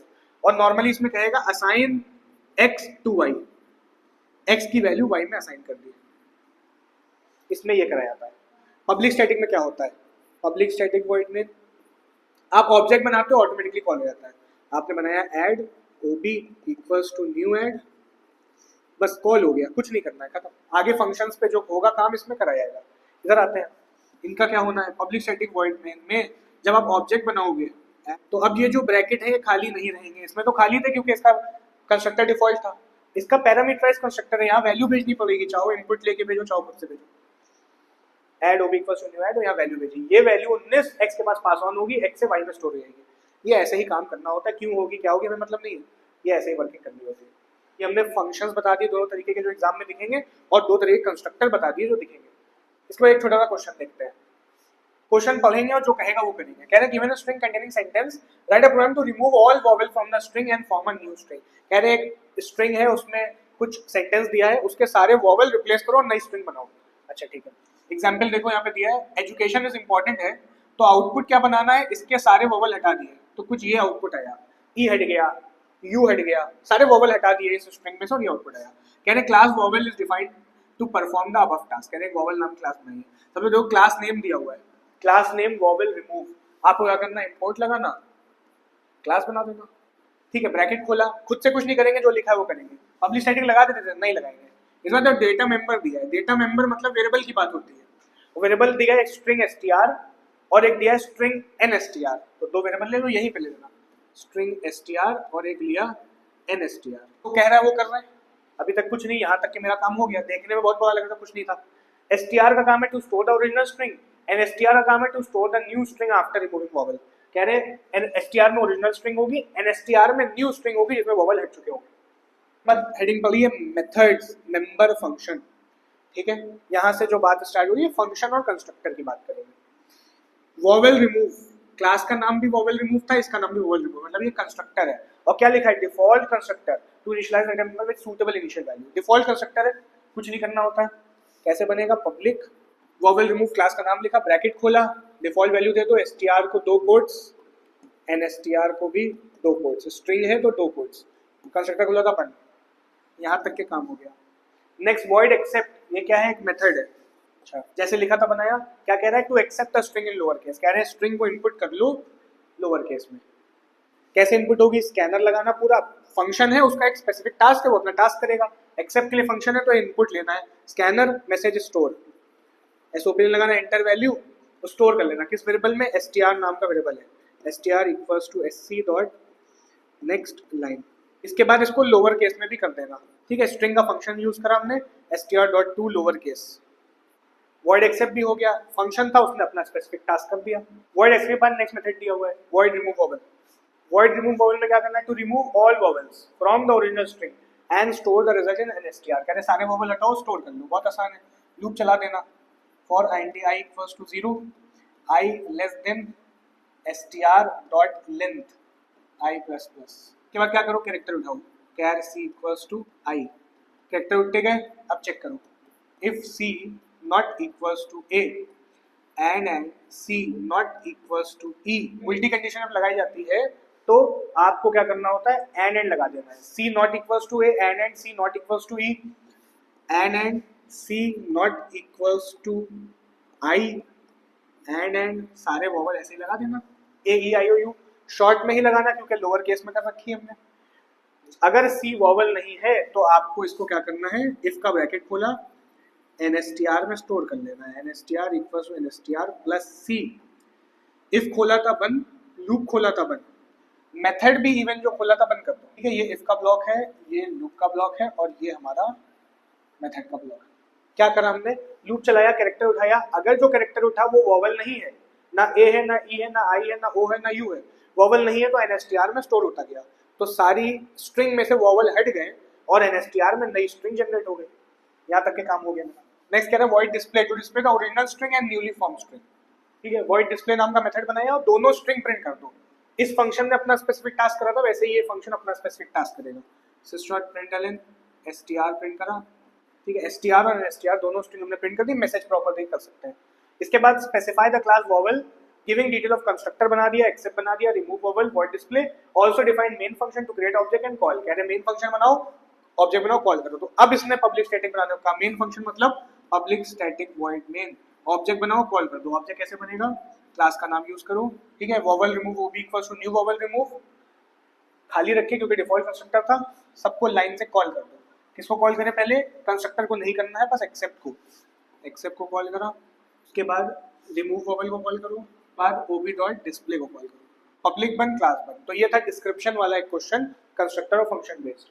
जो कहा हम करते चले गए, सारे फंक्शन बना दिए, अपना उनका टास्क करा दिया, मेन में देख लिया सारा काम हो रहा है कि नहीं, एक्सेप्ट हुआ, वॉवल रिमूव हुए, डिस्प्ले हुआ, पूरा काम मेरा हो रहा है। ये होता है डिस्क्रिप्शन बेस्ड क्वेश्चन। इसके बाद क्या करना है, जो 12th के प्रोग्राम है, पहले स्ट्रिंग्स वाले प्रोग्राम, रिकर्शन वाले प्रोग्राम्स, फिर ऑब्जेक्ट पासिंग वाले प्रोग्राम्स, ध्यान से कायदे से उनको प्रैक्टिस कर लें। इनको पहले प्रैक्टिस कर लो एक बार टाइम हो तो, और उसके बाद 12th वाले प्रोग्राम्स जो है उनको प्रैक्टिस कर लो। प्लेलिस्ट पे सब कुछ अवेलेबल है।